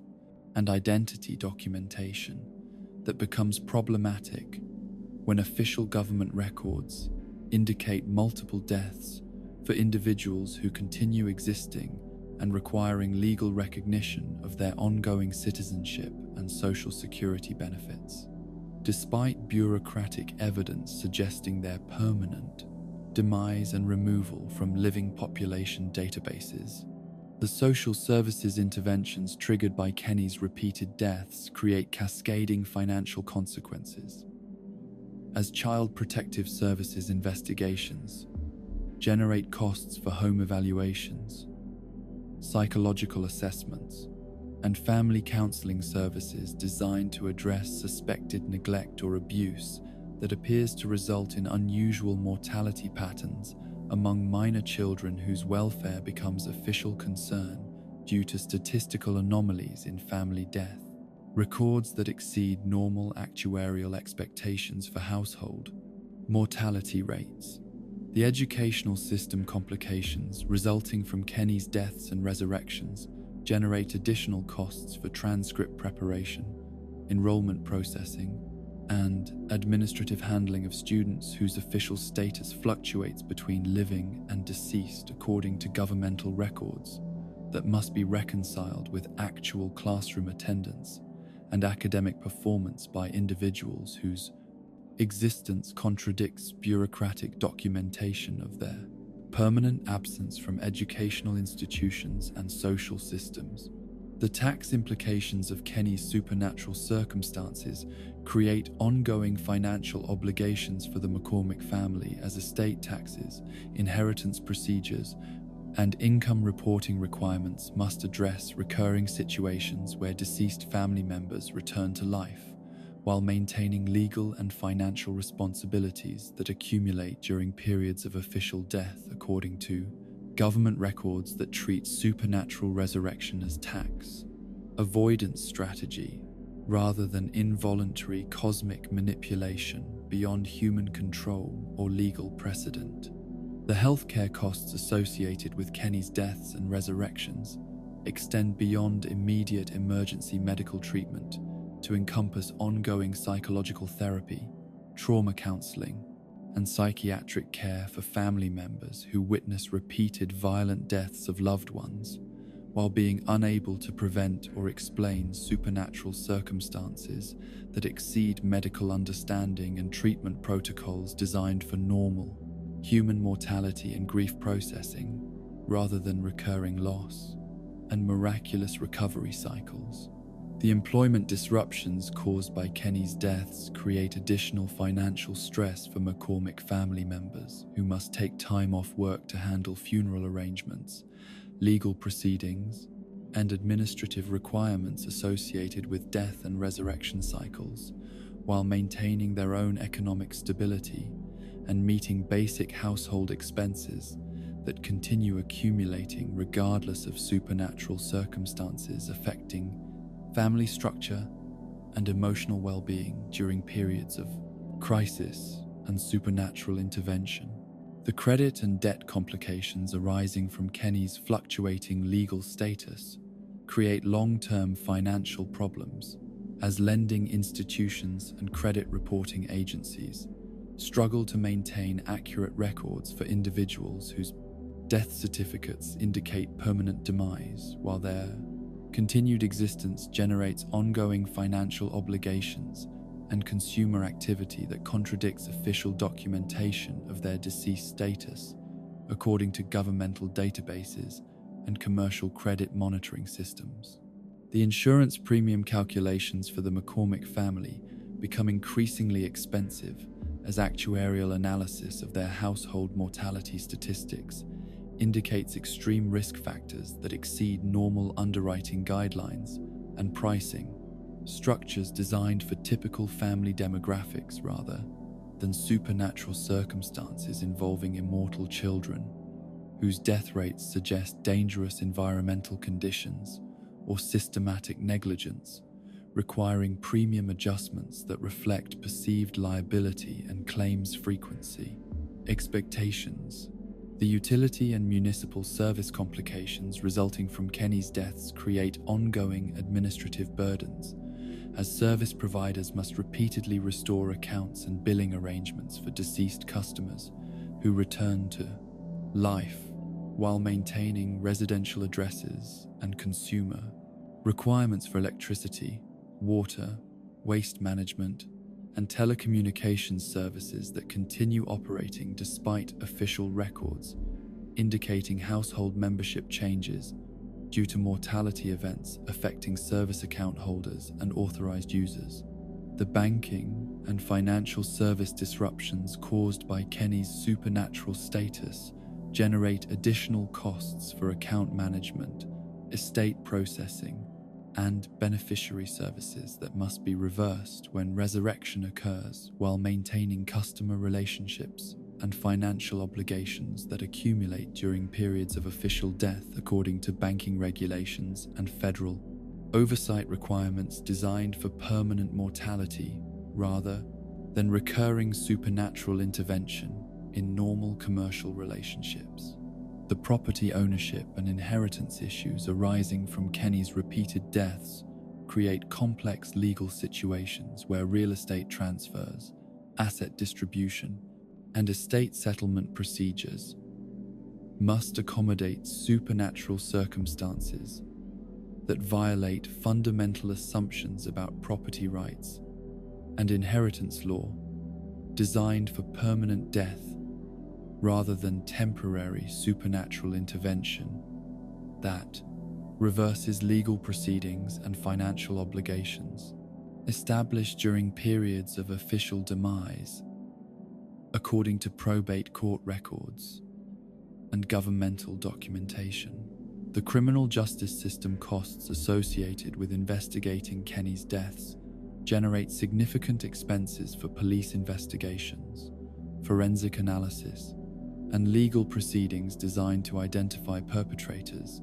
and establish criminal liability for violent deaths that appear to result from homicide or negligent endangerment,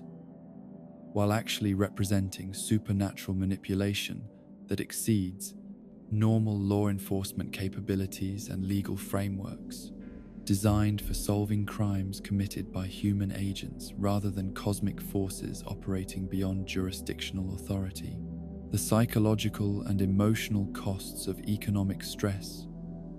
compound the McCormick family's existing trauma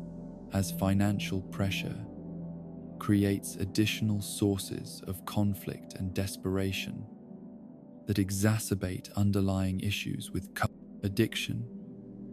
domestic violence, and mental health problems, while preventing access to professional treatment and support services that require financial resources unavailable to families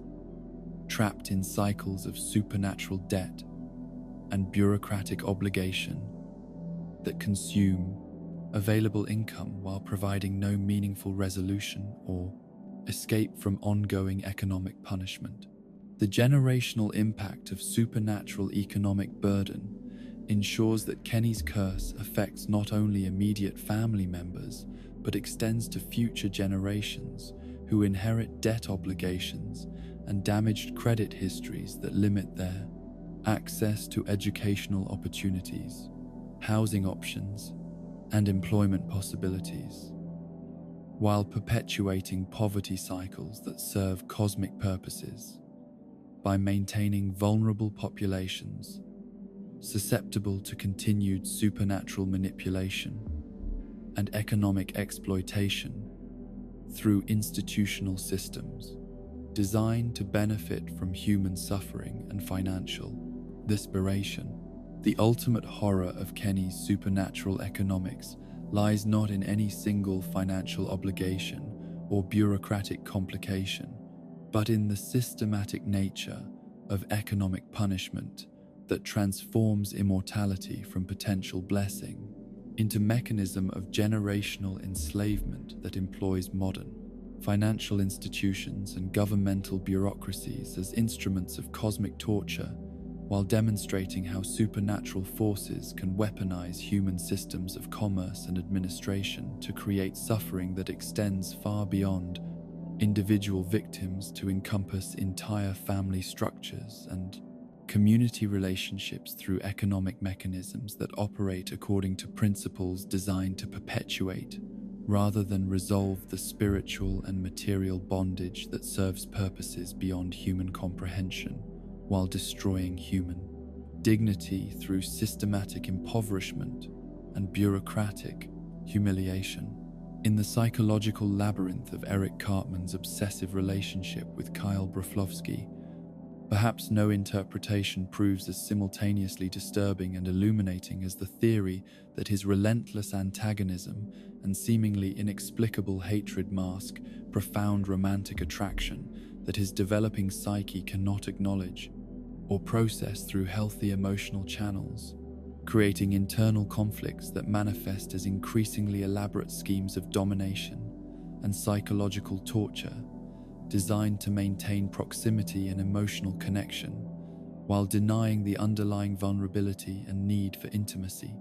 that drive his compulsive focus on someone he claims to despise above all others. This theoretical framework transforms their legendary conflicts from simple childhood rivalry into tragic exploration of how repressed sexuality and emotional confusion can corrupt natural human affection into weapons of psychological warfare that serve both connection and destruction. Simultaneously, the intensity and consistency of Cartman's fixation on Kyle exceeds normal parameters of childhood antagonism or social conflict, suggesting emotional investment that transcends rational explanation while revealing patterns of obsessive behavior, typically associated with romantic attraction that cannot be acknowledged or expressed through socially acceptable channels, due to psychological barriers and cultural conditioning that prevent recognition of homosexual feelings during vulnerable developmental periods. His ability to remember minute details about Kyle's preferences, fears, and personal history demonstrates level of attention and emotional investment that contradicts his professed hatred while indicating deep fascination and intimate knowledge that typically characterizes romantic obsession rather than simple, antagonistic rivalry or social competition.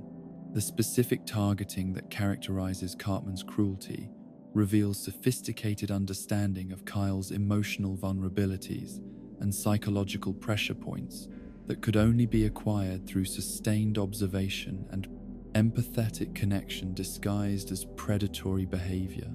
designed to inflict maximum emotional damage while maintaining plausible deniability about underlying motivations and feelings. His schemes consistently focus on Kyle's deepest insecurities and most cherished values, demonstrating intimate knowledge of his inner life that reflects emotional closeness rather than casual observation or superficial social interaction, designed to identify weaknesses for exploitation without corresponding emotional investment or personal significance. The escalation patterns in Cartman's anti-Kyle campaigns reveal increasing desperation and emotional intensity that suggest underlying psychological pressure building towards some form of resolution or acknowledgement that his conscious mind refuses to accept, while his unconscious drives demand expression through increasingly elaborate and self-destructive behaviors that threaten his social relationships and personal well-being. The progression from simple insults and pranks to complex multi-episode schemes involving significant time, energy, and resource investment indicates compulsive behavior driven by emotional needs that exceed rational cost-benefit analysis or normal social dynamics. The sexual undertones that occasionally surface in Cartman's most violent fantasies and revenge scenarios suggest sublimated erotic energy redirected into aggressive channels that provide psychological satisfaction while maintaining defensive distance from acknowledgement of actual desires and emotional needs that his developing sexuality cannot integrate through normal romantic expression due to internalized homophobia and social conditioning that treats homosexual attraction as shameful secret, requiring concealment and denial, rather than natural variation in human romantic development. The religious and cultural frameworks that Cartman employs to justify his hatred of Kyle reveal psychological mechanisms designed to rationalize and externalize internal conflicts about forbidden attraction while providing socially acceptable explanations for obsessive behavior that would otherwise appear pathological or emotionally compromising to his carefully constructed self-image as dominant and emotionally invulnerable individual whose superiority transcends normal human needs for affection and romantic connection that might compromise his psychological defenses against vulnerability and emotional intimacy. The jealousy that Cartman displays when Kyle forms close relationships with other characters, particularly during episodes where Kyle's attention is directed toward family members or potential romantic interests, reveals possessive emotional investment that exceeds normal friendship dynamics, while suggesting territorial behavior typically associated with romantic partnership rather than casual social connection or competitive peer relationship. His interference in Kyle's personal relationships demonstrates need to maintain exclusive emotional access and prevent formation of bonds that might threaten his primary position in Kyle's emotional landscape. The physical manifestations of Cartman's obsession include involuntary physiological responses during confrontations with Kyle that suggest arousal and excitement disguised as anger and aggression, while revealing how his body responds to proximity and emotional intensity with someone who generates profound psychological and possibly erotic stimulation through conflict and verbal combat that serves as substitute for more direct forms of intimate interaction. His flushed complexion, elevated speech patterns, and heightened energy during Kyle-focused episodes indicate emotional activation that exceeds normal anger responses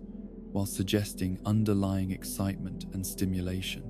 The symbolic content of Cartman's anti-Kyle schemes often involves themes of domination and submission that reflect sublimated sexual fantasies disguised as revenge scenarios where Kyle is placed in vulnerable positions requiring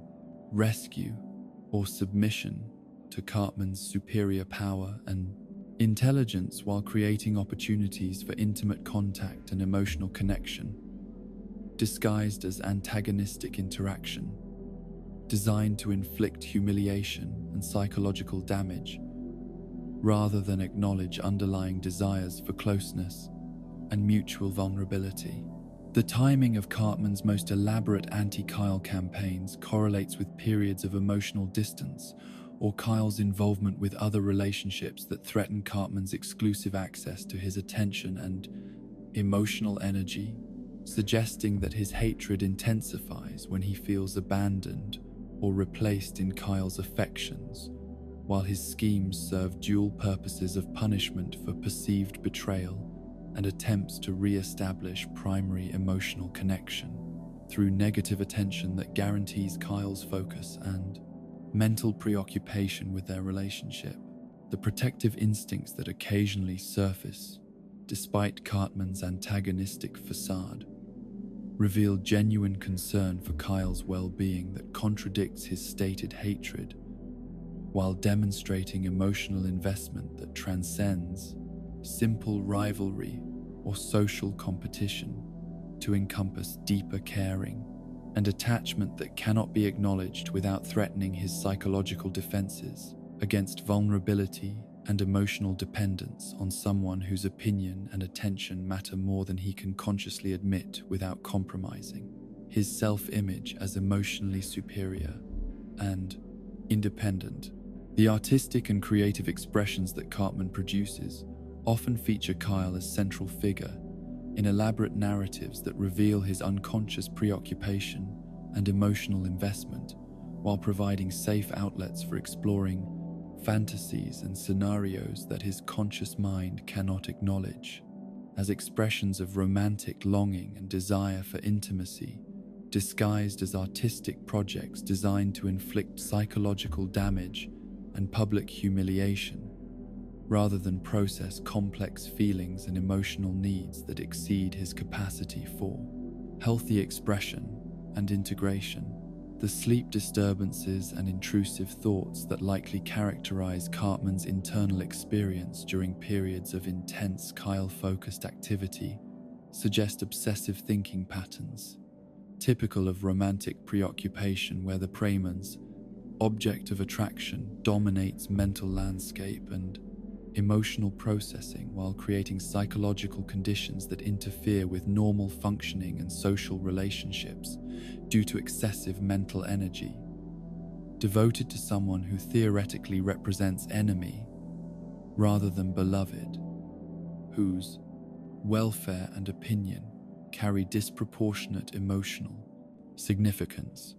The social isolation that results from Cartman's obsessive anti-Kyle campaigns reveals how repressed sexuality can corrupt normal peer relationships and social development while creating behavioral patterns that alienate potential friends and romantic partners who might provide healthy outlets for emotional needs and sexual development that remain trapped in destructive cycles of attraction and denial that prevent normal psychological maturation and relationship formation during crucial developmental periods. The family dynamics that influence Cartman's inability to acknowledge or process homosexual attraction include maternal overprotection and absence of appropriate male role models that might provide guidance about healthy masculine identity and sexual development, while creating psychological conditions where romantic attraction to male peers represents threat to carefully constructed self-image and family expectations that cannot accommodate deviation from heterosexual norms and traditional masculine behavior patterns. The cultural and religious conditioning that prevents Cartman from recognizing or accepting potential homosexual feelings creates internal conflicts between natural, emotional, and erotic responses, and learned beliefs about appropriate sexuality and masculine identity, while generating shame, self-hatred that must be projected onto external targets like Kyle, who represent both desired object and symbol of internal corruption that threatens psychological stability and social acceptance within conservative community frameworks.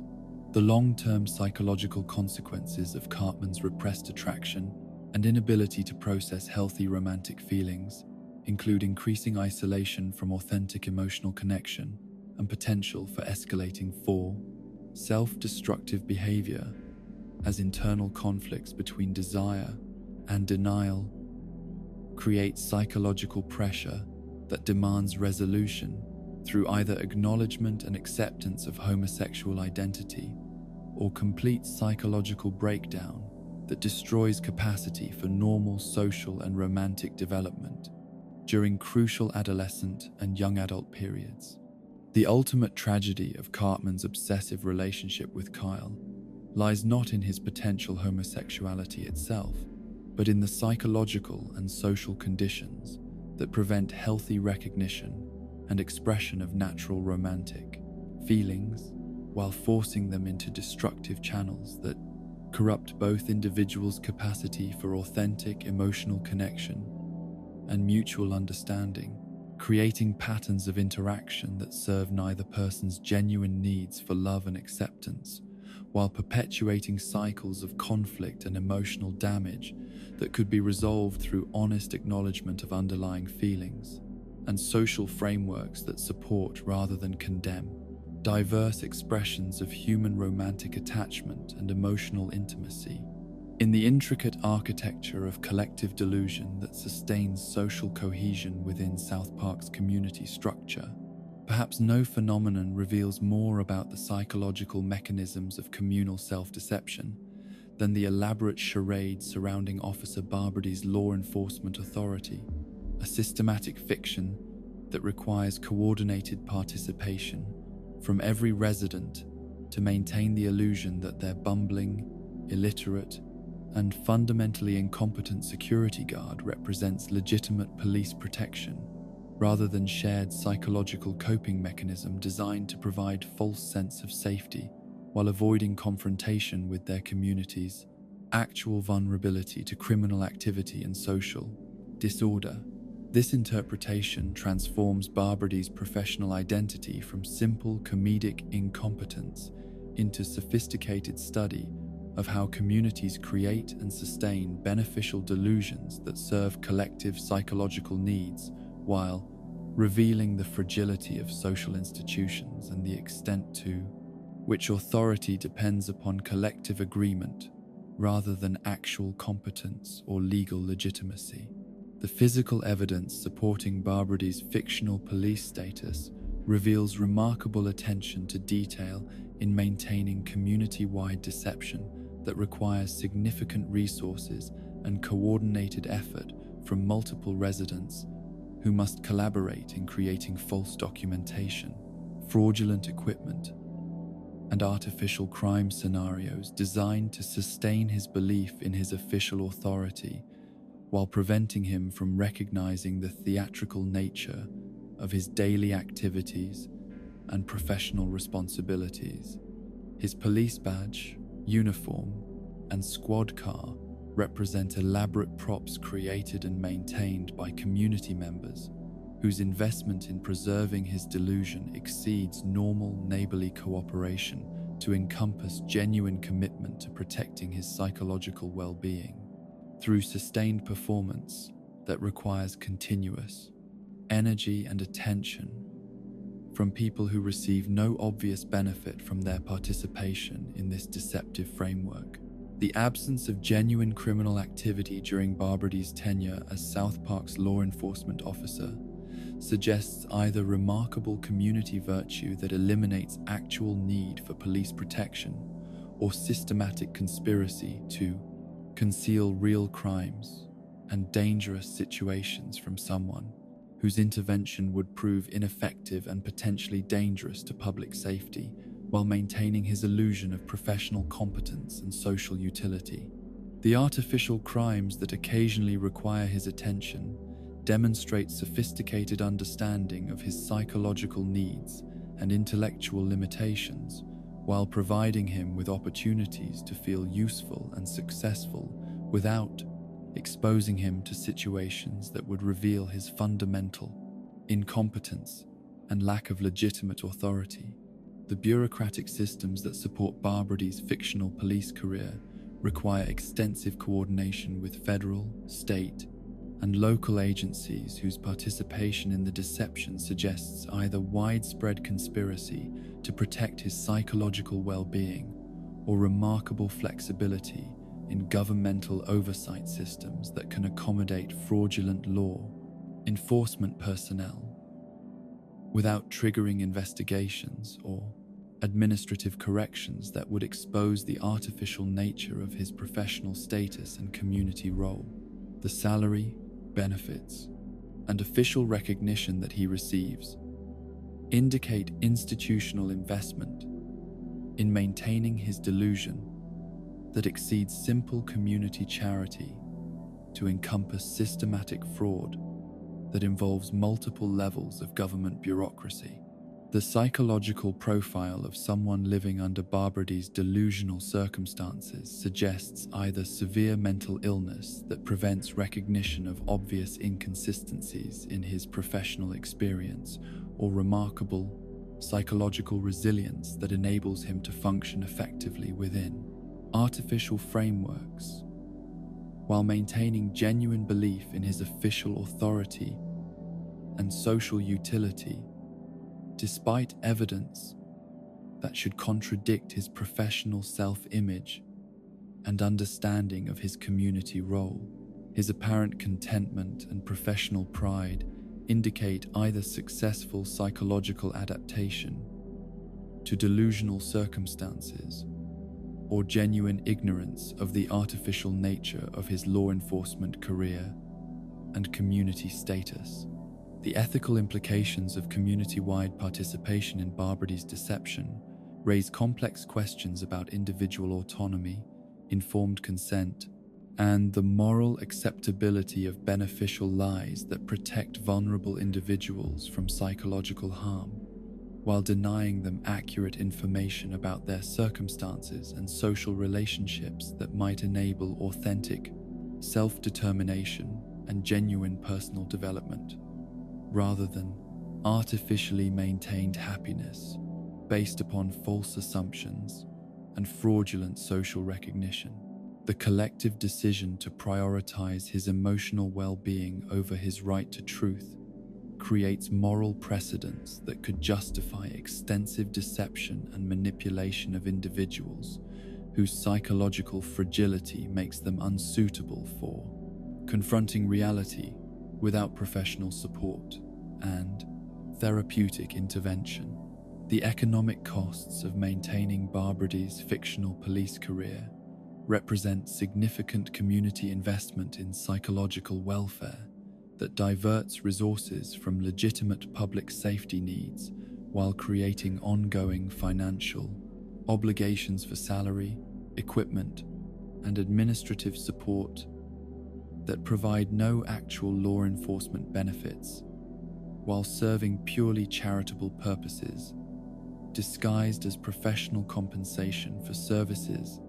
that exist only within artificial frameworks designed to maintain individual delusion rather than address collective security concerns or criminal justice needs. The legal complications arising from Barbrady's fraudulent authority create potential liability issues for community members who participate in deception while enabling him to believe he possesses arrest powers and investigative authority that could result in violations of citizens' rights and legal protections. If his artificial authority were exercised in situations involving actual criminal activity or civil disputes requiring legitimate law enforcement intervention rather than therapeutic performance designed to maintain his psychological stability and professional self-image. The social dynamics that enable community-wide participation in Barbrady's deception reveal remarkable capacity for collective cooperation in service of individual psychological welfare, while demonstrating how shared delusions can become normalized through consistent reinforcement and mutual agreement that transforms artificial circumstances into accepted reality through sustained performance that becomes indistinguishable from authentic social relationships and institutional frameworks. The resident's ability to maintain coordinated deception across extended periods indicates sophisticated understanding of his psychological needs, while revealing their own emotional investment in protecting his well-being through elaborate, charitable efforts disguised as normal community interactions. The institutional parallels between Barbrady's fictional police career and other potentially artificial authority structures within South Park suggest broader patterns of community-created delusion that serve collective, psychological needs while raising questions about the authenticity of other professional roles and social institutions that may represent similar therapeutic fictions designed to provide meaning and purpose for individuals whose actual circumstances might prove too disturbing or demoralizing to acknowledge without professional intervention and psychological support. The historical precedents for Barbrady's situation in real-world communities where individuals with cognitive limitations or mental health challenges receive artificial employment and social recognition designed to provide dignity and purpose, while protecting them from awareness of their actual capabilities and social status reveal how therapeutic deception can serve humanitarian purposes, while creating ethical dilemmas about truth, autonomy, and the relationship between individual well-being and accurate self-knowledge that enables authentic personal development and genuine social contribution. The psychological impact on community members who participate in Barbrady's deception creates ongoing stress and moral conflict,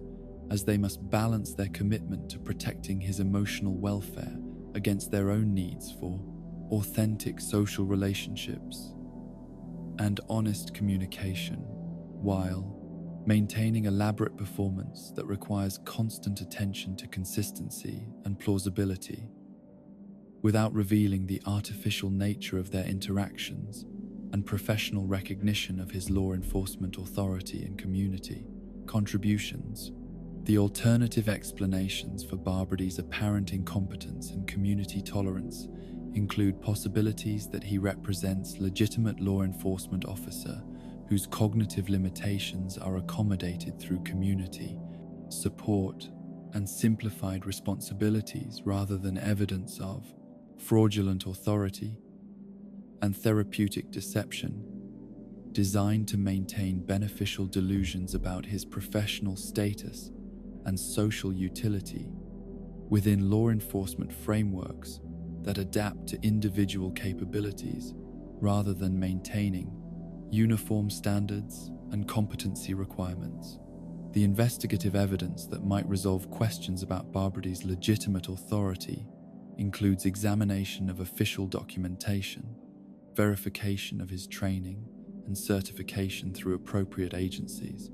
and analysis of his arrest records and case clearance statistics that would reveal whether his law enforcement activities produce measurable results consistent with genuine police work rather than theatrical performances designed to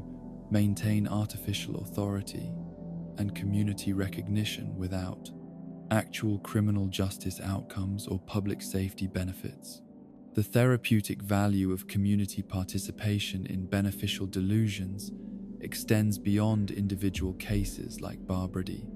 to encompass broader questions about the role of charitable deception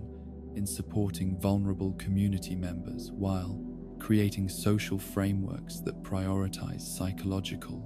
welfare over strict adherence to truth and accuracy in interpersonal relationships and professional recognition that serves humanitarian purposes rather than institutional integrity or administrative efficiency. The long-term sustainability of community-wide deception requires ongoing commitment and resource allocation that may become increasingly difficult to maintain as community demographics change and new residents require education about artificial social arrangements while preventing accidental disclosure that could destroy carefully maintained illusions and psychological support systems that serve vulnerable individuals through elaborate charitable efforts disguised as normal community interactions and professional relationships. The ultimate questions raised by Barbrady's situation encompass fundamental issues about the nature of authority, the relationship between community consensus and institutional legitimacy, and the extent to which beneficial deceptions can serve humanitarian purposes while maintaining ethical integrity and respect for individual autonomy that enables authentic personal development rather than artificial happiness based upon fraudulent social recognition and professional status that serves therapeutic rather than functional purposes. Within community frameworks designed to protect vulnerable individuals from psychological harm through coordinated charitable deception and sustained performance that creates artificial reality indistinguishable from authentic social institutions and professional relationships. In the shadowed corridors of familial secrecy that wind through South Park's most disturbing domestic arrangements, perhaps no household conceals more psychologically devastating truths than the Marsh family residence, where the theory emerges that Randy and Sharon Marsh maintain their marriage not as conventional romantic partnership between unrelated adults, but as elaborate cover for incestuous relationship between half-siblings whose shared bloodline creates genetic and psychological complications that manifest throughout their children's development while reflecting broader patterns of sexual dysfunction and moral corruption that permeate South Park's community structure through generations of concealed abuse and forbidden relationships disguised as normal family arrangements. This interpretation transforms the Marsh household from typical suburban family unit into concentrated study of how incestuous relationships create psychological damage that extends across generations while revealing the community mechanisms that enable and perpetuate sexual abuse through collective silence and willful ignorance of obvious warning signs. The circumstantial evidence supporting the sibling theory emerges through careful analysis of Sharon's occasional references to Randy's father as familial authority figure whose influence extends beyond normal in-law relationships to encompass quasi-parental dynamics that suggest shared childhood experiences and family authority structures, rather than the respectful but distant relationships, typically characterizing marriages between unrelated adults from different family backgrounds and social circumstances. Her comfort level with Randy's extended family and intimate knowledge of his childhood experiences exceed normal spousal familiarity to encompass insider perspective that suggests direct participation in family events and developmental experiences,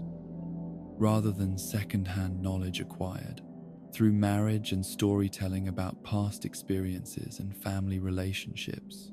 The psychological dynamics between Randy and Sharon reveal patterns of codependency and emotional enmeshment that transcend normal marital relationships to encompass dysfunctional attachment patterns typically associated with siblings who have been raised together and share traumatic childhood,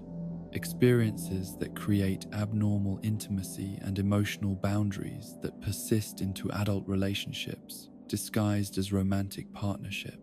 Their inability to maintain appropriate emotional distance during conflicts, their tendency to revert to childlike behavioral patterns during stress, and their shared assumption of roles and responsibilities that blur traditional spousal boundaries, all indicate psychological development that occurred within shared family system rather than separate individual development followed by adult romantic attachment. The genetic implications of potential sibling relationship become apparent through examination of Stan and Shelley's developmental patterns and psychological characteristics that reveal concerning combinations of family traits, and Bayard, potential indicators of genetic complications that can result from consanguineous relationships where shared hereditary factors increase probability of recessive genetic expression and developmental abnormalities that manifest through physical, cognitive, and behavioral symptoms. The children's unusual psychological resilience, combined with specific behavioral quirks and intellectual patterns, suggest genetic combinations that exceed normal variation in family resemblance to encompass potential consequences of B. Reduced genetic diversity, typical of offspring from closely related parents. The community knowledge and collective silence surrounding the Marsh family's true relationship status reveals sophisticated conspiracy of denial and protection that enables continuation of incestuous arrangement through systematic suppression of gossip and investigation, while providing social cover that allows Randy and Sharon to maintain public facade of normal marriage without confronting legal consequences or social ostracism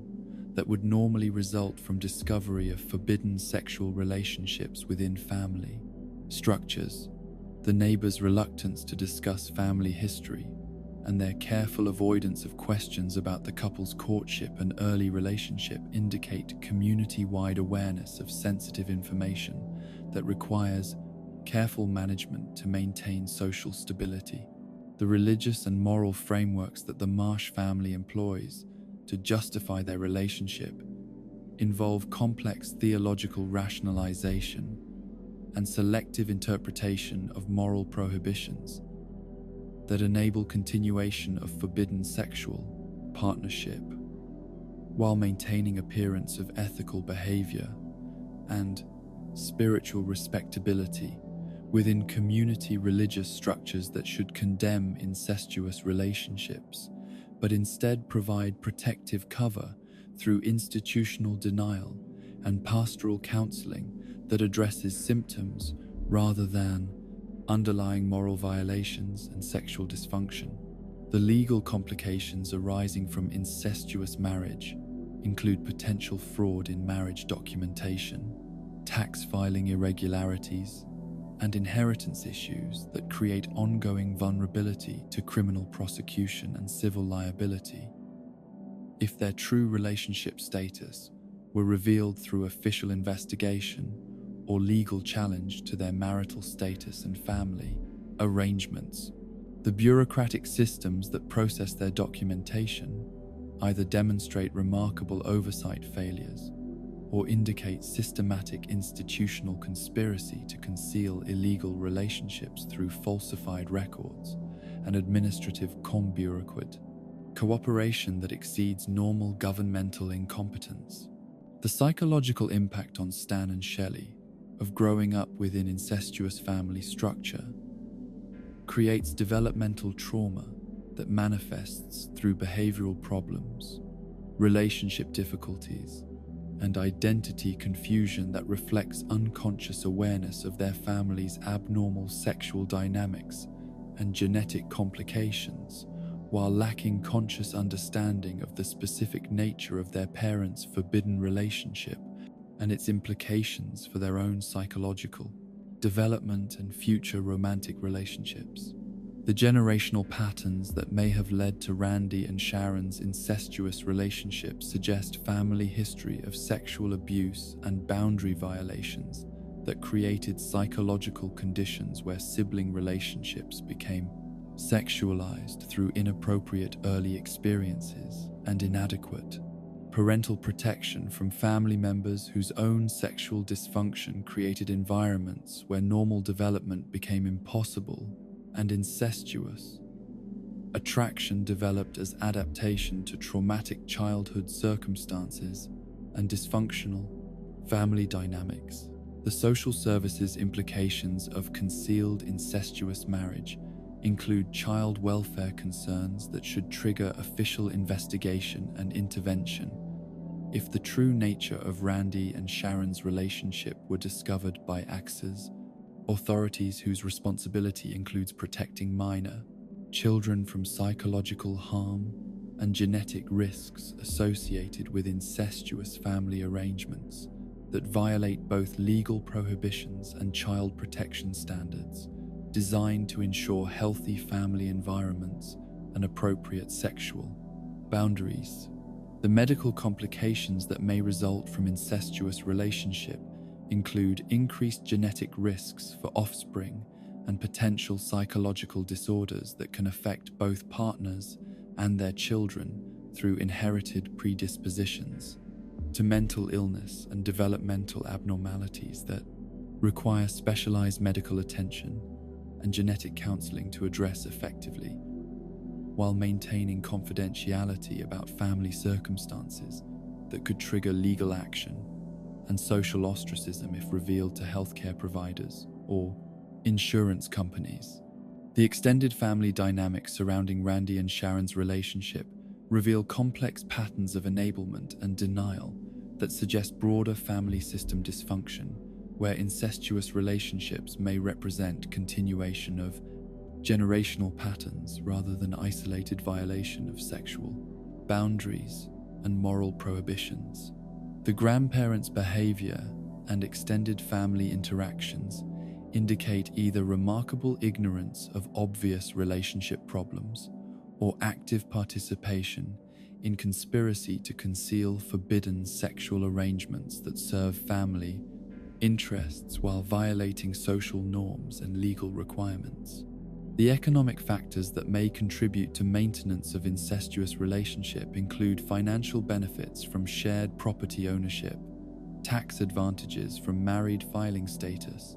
and insurance benefits that create material incentives for continuing illegal marital arrangement, while avoiding financial consequences that would result from divorce proceedings or legal separation that might expose their true relationship status to governmental scrutiny and public examination. The cultural and historical precedents for incestuous relationships within isolated communities reveal how geographic separation and limited social options can create conditions where forbidden sexual partnerships develop as adaptations to environmental constraints rather than expressions of individual pathology or moral corruption. Though such circumstances do not eliminate legal prohibitions or genetic risks associated with consanguineous relationships that violate both social norms and biological health considerations. The therapeutic interventions that might address the Marsh family's dysfunction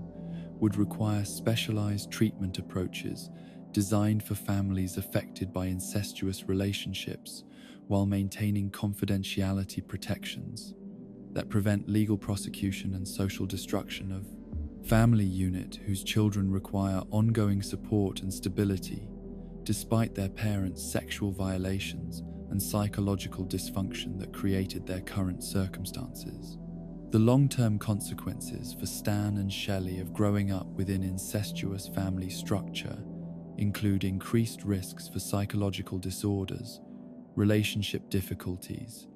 and potential genetic complications that may affect their own reproductive choices and family planning, while requiring ongoing therapeutic support to address developmental trauma and identity confusion resulting from their parents' forbidden sexual relationship, and its impact on normal family, functioning, and psychological development. The ultimate tragedy of the Marsh family's concealed incest lies not merely in the violation of legal prohibitions and social norms, but in the psychological damage inflicted upon innocent children who bear genetic and emotional consequences of their parents' sexual dysfunction while growing up within family system that requires constant deception and emotional compartmentalization to maintain facade of normalcy that protects parental secrets while denying children access to authentic family relationships and honest understanding of their genetic heritage and psychological inheritance from parents whose forbidden love creates ongoing trauma. Disguised as conventional domestic arrangement within community that enables continuation of sexual abuse through collective silence and institutional denial. As we emerge from these theoretical shadows, we recognize that South Park's greatest horror lies not in supernatural threats or cosmic conspiracies, but in humanity's infinite capacity for self-deception and willful blindness to suffering. These dark theories remind us that comedy often masks tragedy, that laughter can drown out screams for help, and that the most terrible truths hide behind familiar facades. Whether Kenny suffers eternal death, Butters processes unspeakable trauma, or an entire town maintains collective delusions, these interpretations reveal our own complicity in systems that perpetuate pain while demanding we smile and pretend everything is normal. In the quiet darkness of sleep, let these theories serve not as entertainment, but as mirrors reflecting the shadows we cast in our own communities, the suffering we ignore, and the truths we choose not to see. Rest now, but remember that sometimes the darkest theories illuminate the brightest truths about human nature and our endless capacity for both cruelty and willful ignorance.